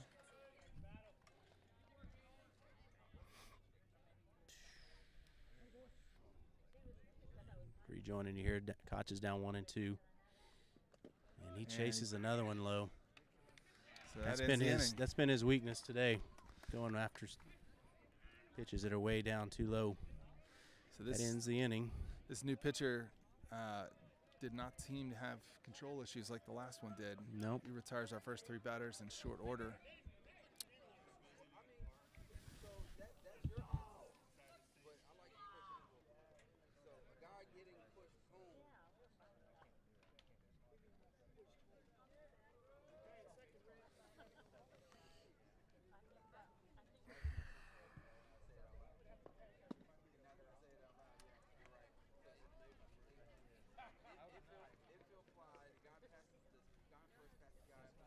So did you hear the answer to the riddle? I didn't. Why don't you share it? So the question was, the umpire is asking some of the riddle. Yeah, the riddle. He's asking some of the fans, some of the players, or some of the parents in the stands here. Is there's no outs, runners at 2 runners on, like say runners at first and second, 1 pitch is pitched, and no defensive plays are made, and 3 outs are scored on the score. And what the situation would be is a pop fly that they rule as an infield fly, which the batter's immediately out. And if the runner from first passes the runner that's on second, let's say the runner on second stays on second, the runner on first just starts running, and he passes him, and then also collides with the fielder that's trying to make a play on the ball, would be interference. So those situations cause all 3 outs. I'm sure it has happened before. All kinds of weird things happen in baseball. And the first pitch is a fastball for a strike right down the middle. Swinging strike. Good pitch by Jackson. I want to see him throw a lot of strikes here this inning and just stay ahead of the batters. And this is the batter that likes to choke up on his bat quite a bit. Next pitch is high for a ball. This is Patrick. Is his last name. Their second baseman. Kind of getting closer to the bottom of their order this inning.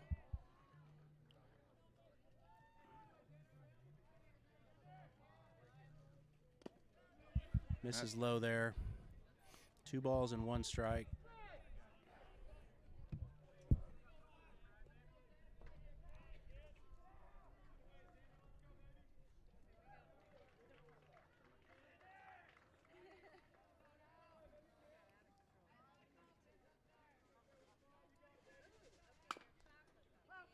And that runs inside, and he takes a swing and fouls it down the third base line.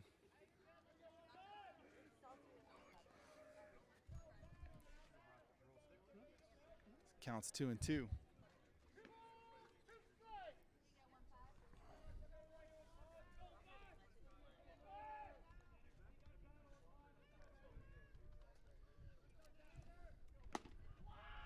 And he throws a breaking ball.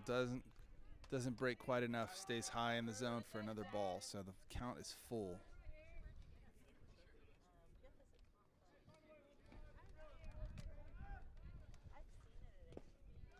And he skips this ball in the dirt for a ball and walks the first batter.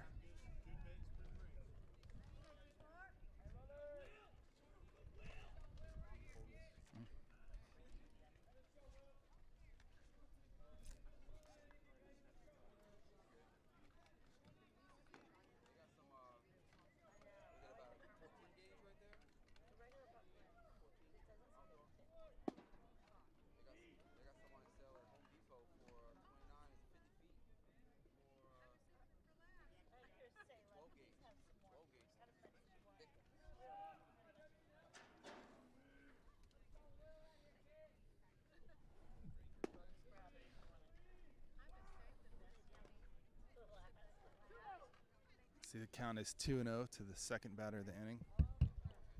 So Jackson needs to get a strike.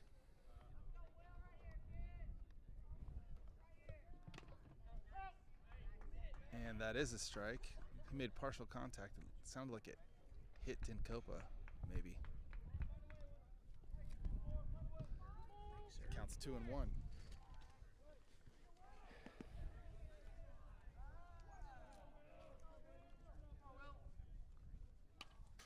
And another one fouled back behind the catcher.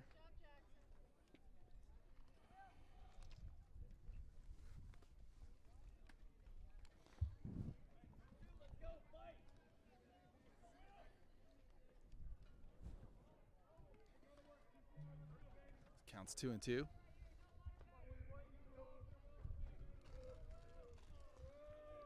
Takes a look at the runner at first and delivers the ball in the dirt, gets away from the catcher, and the runner at first is able to advance to second. And the count is full.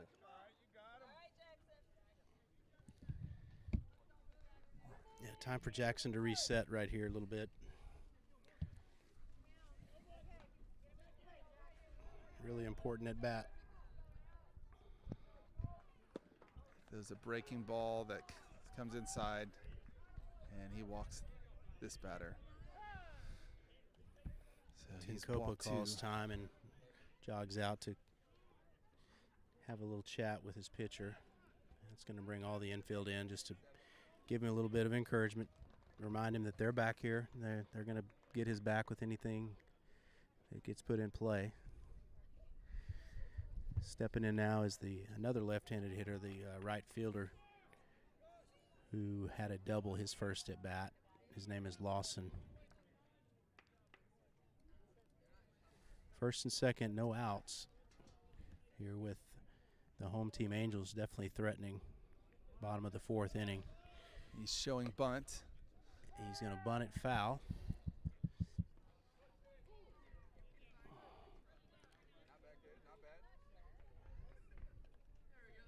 Clearly their mission is to get this base runner moved over to third with no outs, so that they can at least tie it with a sacrifice.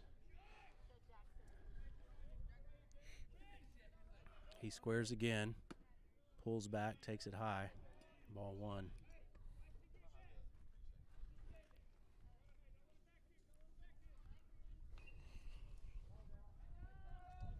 Counts 1-1. Let's see if he shows bunt again. And he does. Bunts it back to the pitcher. Yes, sir. He And bunted it right back to the pitcher. Heads up Cavazos, throws to third and gets the lead runner, which is a perfect situation for us. That's what you want, is to keep that runner off third base and get an out. Yeah, it was a close play, but he knew he had the force. So Yeah, didn't need to tag good the heads runner. up there. So we got runners at first and second with one out. See if we can get another double play. First pitch runs outside for a ball.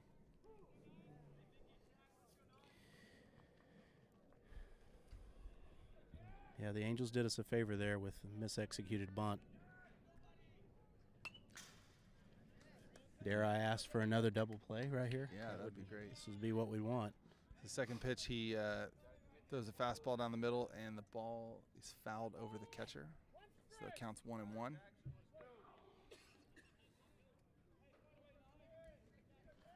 All right, looking for Thunder to be on their toes in the defense.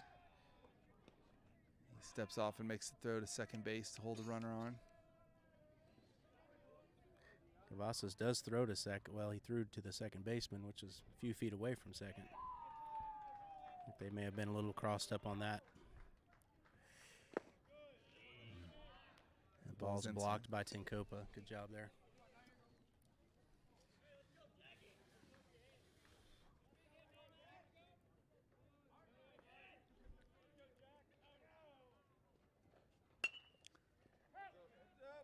And that's fouled over the first base fence. Yeah, he was real late on that. He hasn't quite been able to get his breaking ball located well. It's typically something he does use a lot. Misses pretty far in on that on the inside. Well, his pitching has been he hasn't pitched much lately, and that's definitely something you got to have more repetition, get in the rhythm of. And he jams him to third base. Lavender's gonna step on third, throws across to first, and gets a double play. Wow. Wow, Another Lavender great defensive trusting his strong arm. He actually had to turn his back to come up and feel that, turn his back to the home plate, spin and throw over to first and put it on a dime. 2 double plays, last 2 innings to retire them and snuff out any kind of opportunity they had there to score. Jackson, I mean, that play from Lavender's got a rocket arm. That was great. Well, and he made his decision and stuck with it. You know, sometimes when you see a hesitation about, do I tag, do I throw here or there, then you lose a step, but it's not the case there. Yeah, I think those kind of plays are reason they happen is because the guy on defense knows exactly who's on where he's going with it. He knew very quickly he's going to make the tag and make the throw, and he was not reacting. He knew exactly where he was going. And it helps that he's got a great arm. Yes, sir.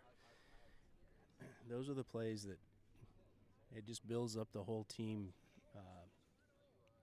confidence and just momentum changer. We played some good defense today. I want to really commend Thunder for that. And pitchers have made the pitches when they've needed to. This would be a great time to get some insurance runs. So William Ennis steps in for us in the top of the 5th. Swinging at the first pitch and comes up empty.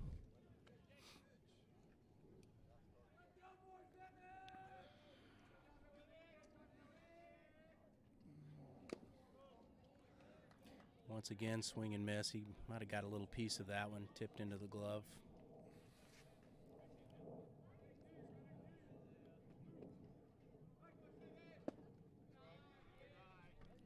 Takes that one on the outside. 1 and 2 is a count.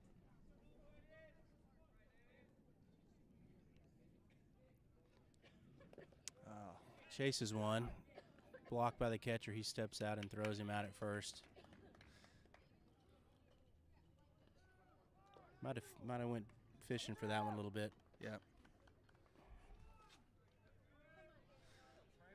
This pitcher's really coming after us, and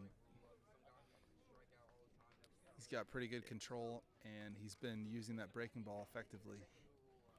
That's right. Yeah, definitely a change of pace from the prior pitcher.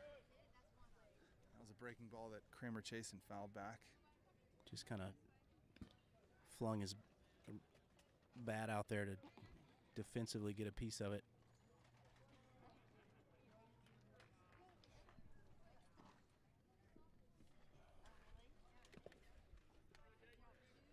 It's off the outside of the plate, blocked by the catcher. Counts 1-1. Boy, this catcher's had to do some work getting down and blocking pitches today. That's high and inside for a ball.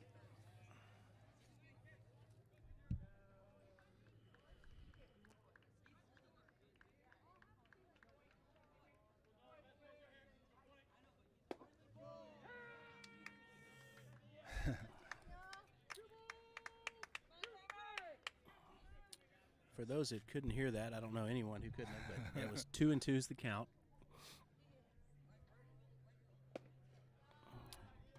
Another curveball that Kramer doesn't offer at, drifts outside, works the count full. Good at bat here. See if Kramer can get something to hit here. He works a walk. That's a great at bat. There were a couple pitches he could have chased, and he was disciplined. It's important not only to get base runners, but to also keep the clock going here. Starting to get into the last 15 or so minutes of the game. They're going to have a final at bat for sure. But 1 ball and 1 strike now. The count on Coggins. You almost get the sense that some of these teams know that when they're with the time limit, they've got to quickly. This could be a double play ball. And Coggins does a good job beating out the throw at first. He grounded it to the shortstop, who made a nice flip to second, but Coggins gets down the line. As a left-handed hitter, he has an extra step there, able to keep the double play away. That's 2 outs now as Gunkel steps in. On deck is Thompson.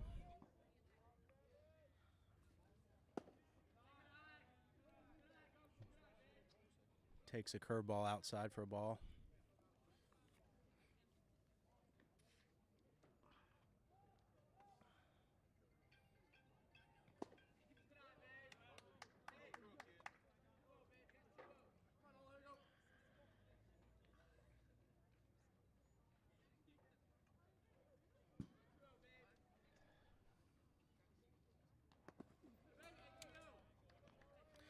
He's worked the count 3-0 here now, being patient. All of a sudden, this pitcher's not hitting the strike zone like he was. No. Grunkel was able to get a walk last at bat. We'd love to have him on with Thompson swinging a hot bat coming up. It's a close inside pitch, and the umpire gives him that for a strike.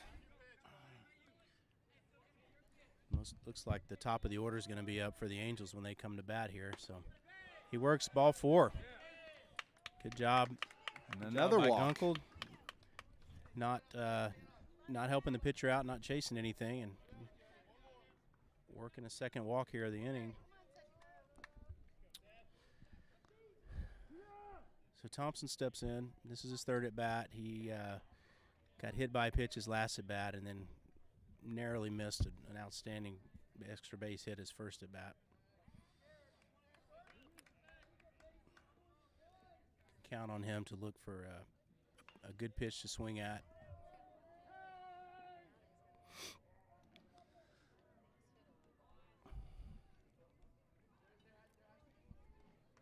Seth's another guy that we asked to move around. He plays shortstop. He's played in the outfield. Today he's at second base. He did a great job turning that double play.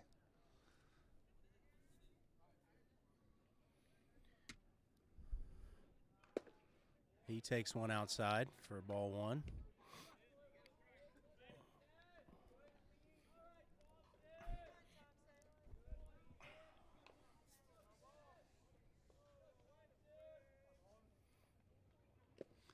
Ball 2. That one gets away, and it's going to let Coggins and Gunkel both advance to second and third.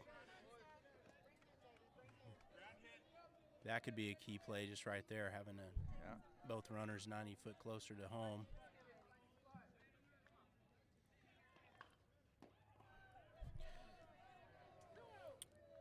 All we need from Thompson right here is just to find a hole somewhere, even hit it on the right side of the field and beat it out, which could score a run. And that's a strike inside.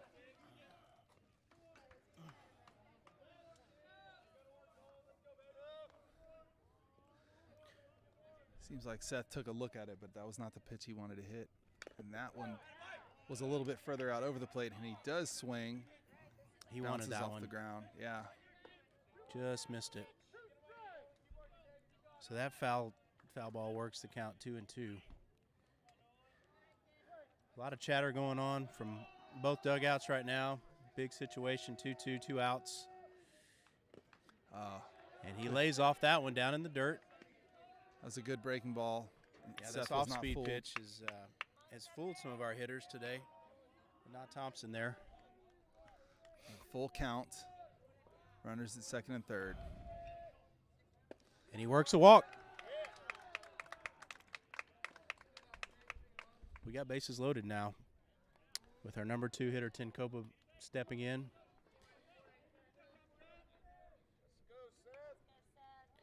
Tinkopa looking still for his first hit of today. This would be the perfect time for it.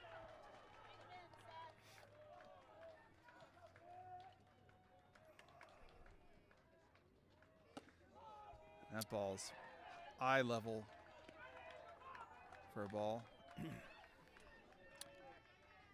Coach is going to call time to run out and check on this pitcher. This Boy, pitcher after- had great Yeah. control the last inning. It seems like he's having a little trouble this inning. Yeah, it's like all of a sudden something's changed, and whether it's mechanics or just start thinking a little bit too much or whatever. Coach comes out just to give him some words, and that's going to do it for the mound visit. Allows the umpire to come and hydrate a little bit. Some So of we our got- parents are helping give him some bottled waters and keep him hydrated. And that catches the outside corner. Yeah, whatever they said to that pitcher, that helped on that pitch. He comes right in and pumps a strike. So Tinkopa needs to be hunting a pitch like that he can drive it. 1-1. Fouls that one weakly over behind him, over on third base dugout side. He's down 1-2 here.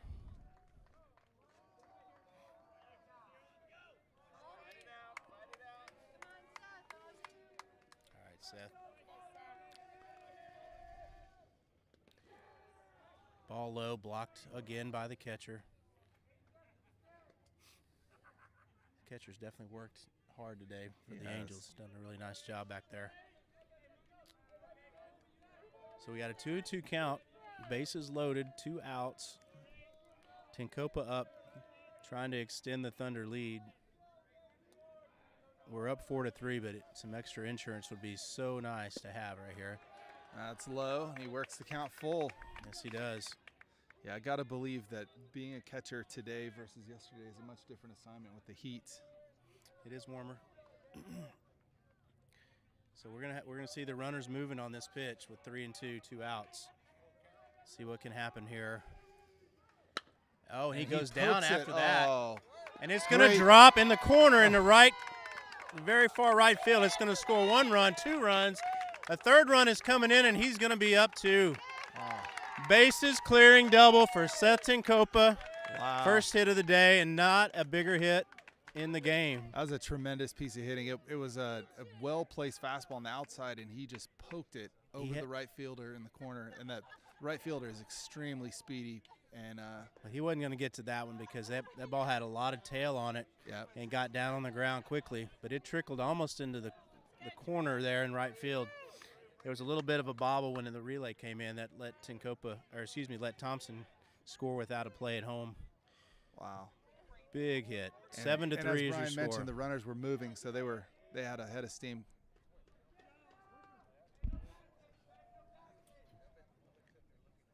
Thunder Yeah. sideline is definitely fired up after clearing the bases. The double for Seth Thompson. He was due. He was. Drew Moore steps in, takes the ball high.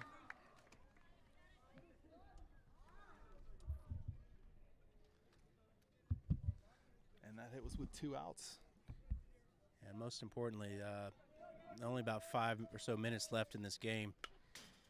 Yeah. We're gonna have to get them out 3 more times, but should be only one more shot for them.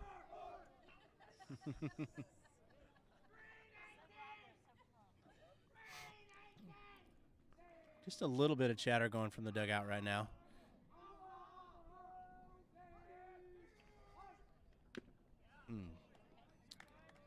Moore takes a swing, may have gotten a piece of it.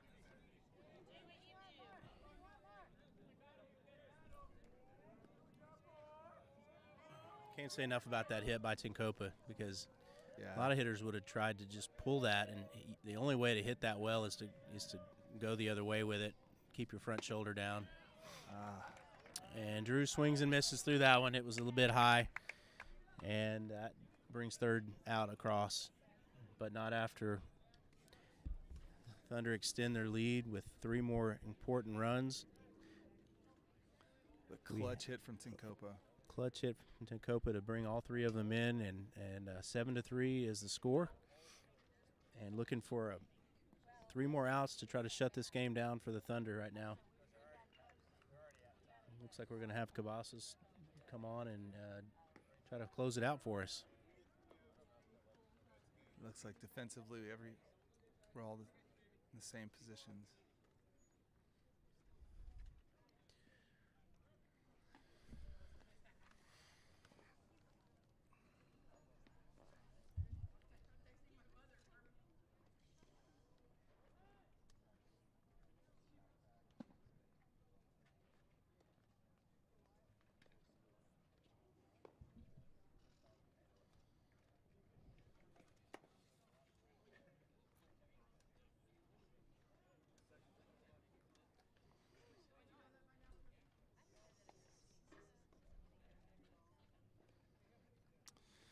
So the line for our pitchers this game, Coggins was the starter, came in and threw an inning, gave up 2 hits, 3 runs, 1 walk. Jackson Cavazos has come in. He's gone 3 innings, and he's struck out 3, but he's walked 4. Let's see, Coggins' pitch count was 26, and Jackson has thrown 47 pitches. So let's see if he can keep those walks down and keep the runners off the base path. He's gotten a lot of help from his defense with a couple of double plays that were really fun to watch. Not only the double plays, but the timing of the double plays. They both Yes. ended innings and ended rallies that they had going that definitely felt like some momentum was getting ready to really go their way and put an end to it. I think it really fires up a pitcher when their defense makes plays like that and they know they can pitch to contact. The guys behind them are going to make the play. That's a shot to the center fielder, and Right. Ennis makes the play on the Ennis first pitch. Relying on his speed out there. In the first game yesterday, we didn't have that one on the air, but Ennis made an awesome diving play to rob a hit. And the umpire just announces that time has expired, so that means this We would get be 2 the more outs, last we at win. bat. That's right. That's low in the dirt for a ball.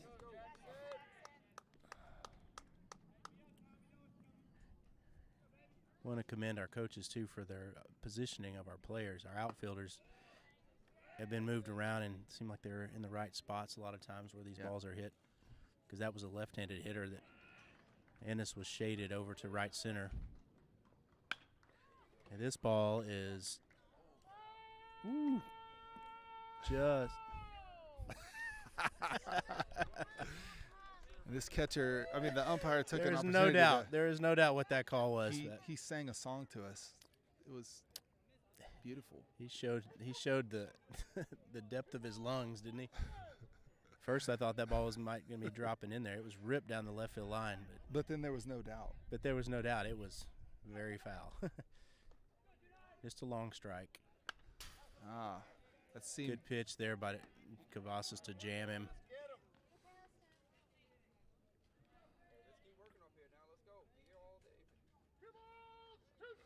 Let's see if counts 2-2. Let's see if Jackson can finish this batter off. Oh, filthy breaking ball. And the batter loops a single over the second baseman's head into right field. Yeah, good job of hitting there. Yeah, that was a great hit. Jackson, that was probably one of the first times I've seen Jackson really locate his breaking ball. That was going to be a strike if he didn't swing at it. Yeah, he stays back and just hits it squarely over to right field, drops it in for a single with one out. So stepping in now is another one of their left-handed hitters. See if we can end the game with another double play. Jackson does the casual pickoff move to first base. Let's see if he does the quick pick a little later on. Good block by. That was a wild pitch that got away from Jackson, and Seth kept it in front of him, but the runner was able to advance.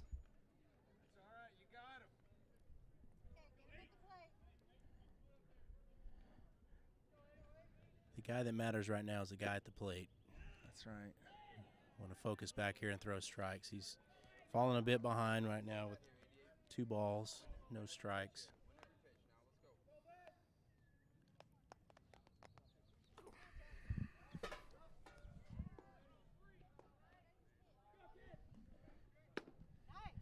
And he does come back with a nice strike.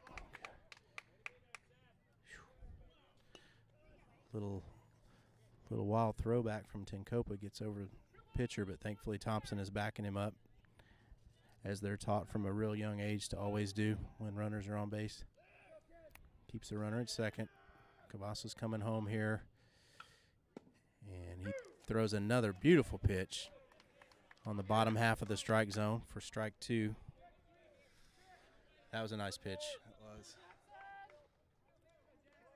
Let's see, 2-2.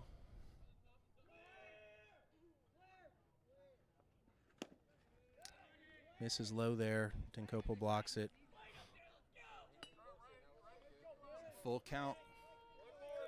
It's another one of those crucial situations. Let's see if he can place his pitch where he wants it. And he's late on that one, fouls it away. That would have been a strike. It was fouled over the third base fence.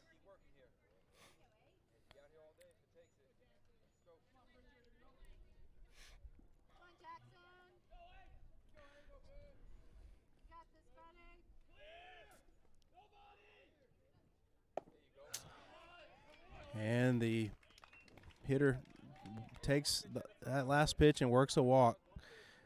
Not the worst thing with first base open, really. So now that sets up a force at any of the 3 bases. This is the cleanup hitter, catcher, stepping in. You got runners at first and second now, 1 out.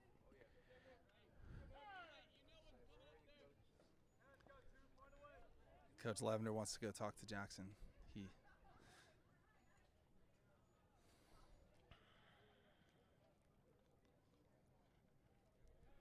Cavazos is up to 61 pitches here. And they're going to make a pitching change, try to get these last couple outs with Lavender again. He came in on relief. Yeah. The second game yesterday, only pitched maybe 5 or 6 pitches, so he's still fresh and eligible for today.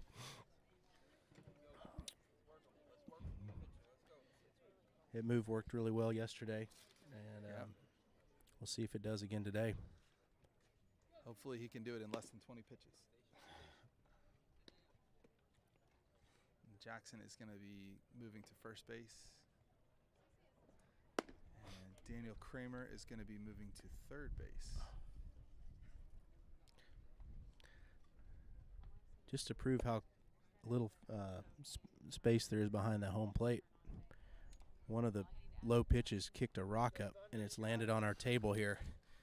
It's about 20 feet behind the home plate. It's kind of like the action coming into your living room. It's been a really good game today, just well-played baseball. A lot of tight situations, a lot of opportunities for one team to make a play or the other team to thwart that play. Thus far, Thunder's has been on the better end of it. Yeah. But things are getting a little interesting here with the tying run. Oh, excuse me. This is not. I guess the tying run is on deck. They're up. We're up by 4. This is the runners on first and second, and cleanup hitter is at bat with a 1-0 count. And that's how it'll start once Lavender begins. See if Lucas can close this out.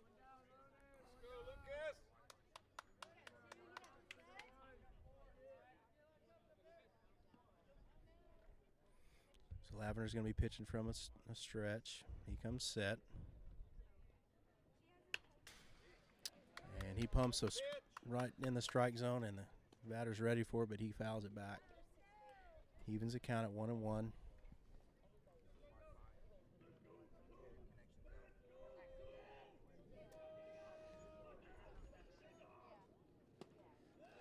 Misses away a little bit there. 2-1.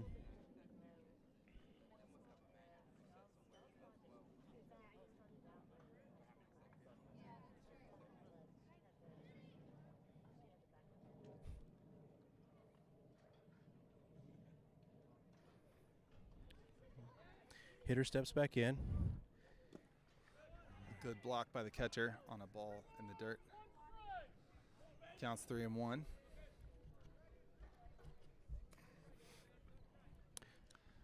Again, runners at second and Love to have a first. ground ball right here. Would be nice. Misses outside for those last couple of pitches, and he walks him. That loads the bases up. Just one out here.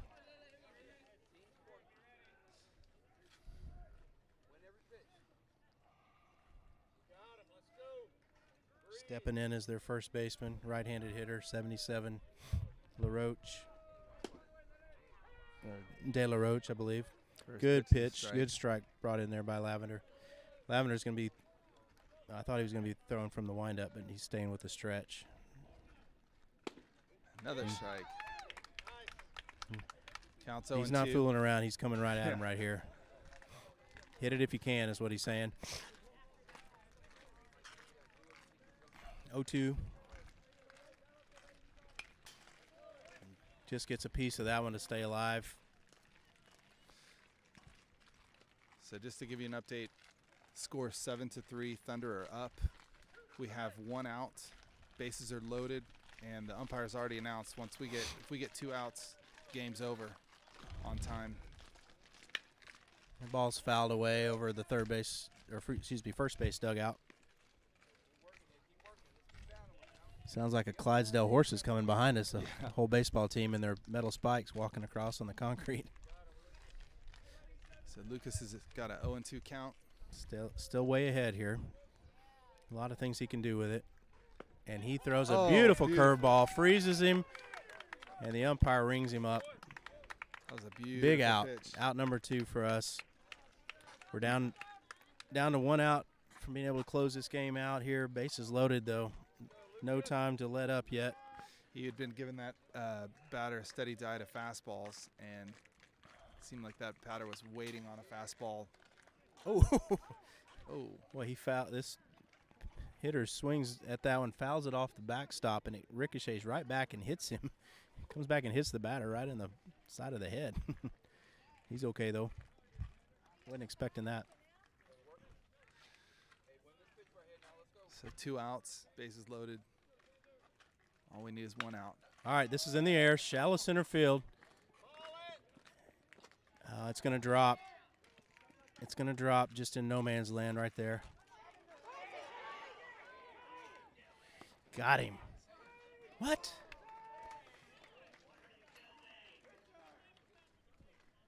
Well, we had a man dead to rights right there between third and home, but everybody kind of lost their focus and didn't pay attention to him. Lavender realized it, threw home, and he just evaded the tag by Tinkopa at home. So 2 runs scored right there. Am I correct? Yep. Well, no, I think it just won. It should have been 2 because oh, those yeah. bases loaded. Yeah. All right, ground ball to Drew Moore. He pitches to the second to get out number 3, and we are able to close the game out after a little bit of drama there. Woo. 7-5 is the final score. So that last out was sharply hit ball to the shortstop, and he just flipped it to Thompson at second for the force out. And the Thunder get their 3rd victory in a row in the tournament, so setting ourselves up to play on Saturday. This was a great team that we beat. They're great professional hitters, great fundamentals, and the Thunder just seemed to get the outs when they needed them. Made some clutch hits, clutch plays on defense. Oh, that was exciting. Absolutely. Great team victory. You got to look back at a lot of different contributions from players, offensively, defensively, pitching. Again, we got some guys that have been called up and getting some playing time that haven't played as much on varsity this year, and everybody's doing a great job to contribute. We batted all 12 players and came out on the good side of that one. But Yep. Tip your hat to a really good team that we beat there. I'd say overall, we pitched a little bit better than them, and we took advantage of some of their wild pitches and just walks and things. But our bats came alive. We had some key hits. Yep. How did we end up on the? Looks like we had 6 hits on the day, and they had 4. So Yep. really not a whole lot of big. I mean, not a quantity of hits, but we produced with ours, and just a great team victory. So again, we're 3-0 now in this tournament. Definitely hungry to keep the winning ways going tonight as we face up against a team from San Antonio. That's right. Next game will be at 4:30. Same field. Guys it's definitely warmer than it was yesterday, so they're going to have to do a good job of hydrating. It looks like they'll get about 30 minutes break before the next game starts. It's great that we're on the same field. We don't have to reset up all our gear here, so get our laptop battery recharged a little bit and get ready to bring the next one to you in about 30 minutes. Yeah. So with that, we're going to probably sign off, and we'll plan to rejoin you about 10 minutes before the start of the first pitch of the next game. And appreciate y'all listening in, and please try to join us again for game number 4 of this tournament for the Thunder. And with that, we'll sign off. Brandon, thanks for doing a great job again today. I got some texts for some friends and family that have told me to tell you what a great job you're doing, and we appreciate you. And just fun to have a good partner here to do this and bring you Thunder baseball. It is fun. It's fun to know that the other guy, Mr. Doug Thompson, who typically helps you, I'm sure he's listening to every word. We miss him. He is. Doug has texted me and said he's hung on every word. That's his exact text. So, all right, we appreciate everybody, and we'll look forward to being back on the YouTube stream here in about 30 minutes. And going 4-0. That's right. Take care. We'll be back soon. Roll Thunder.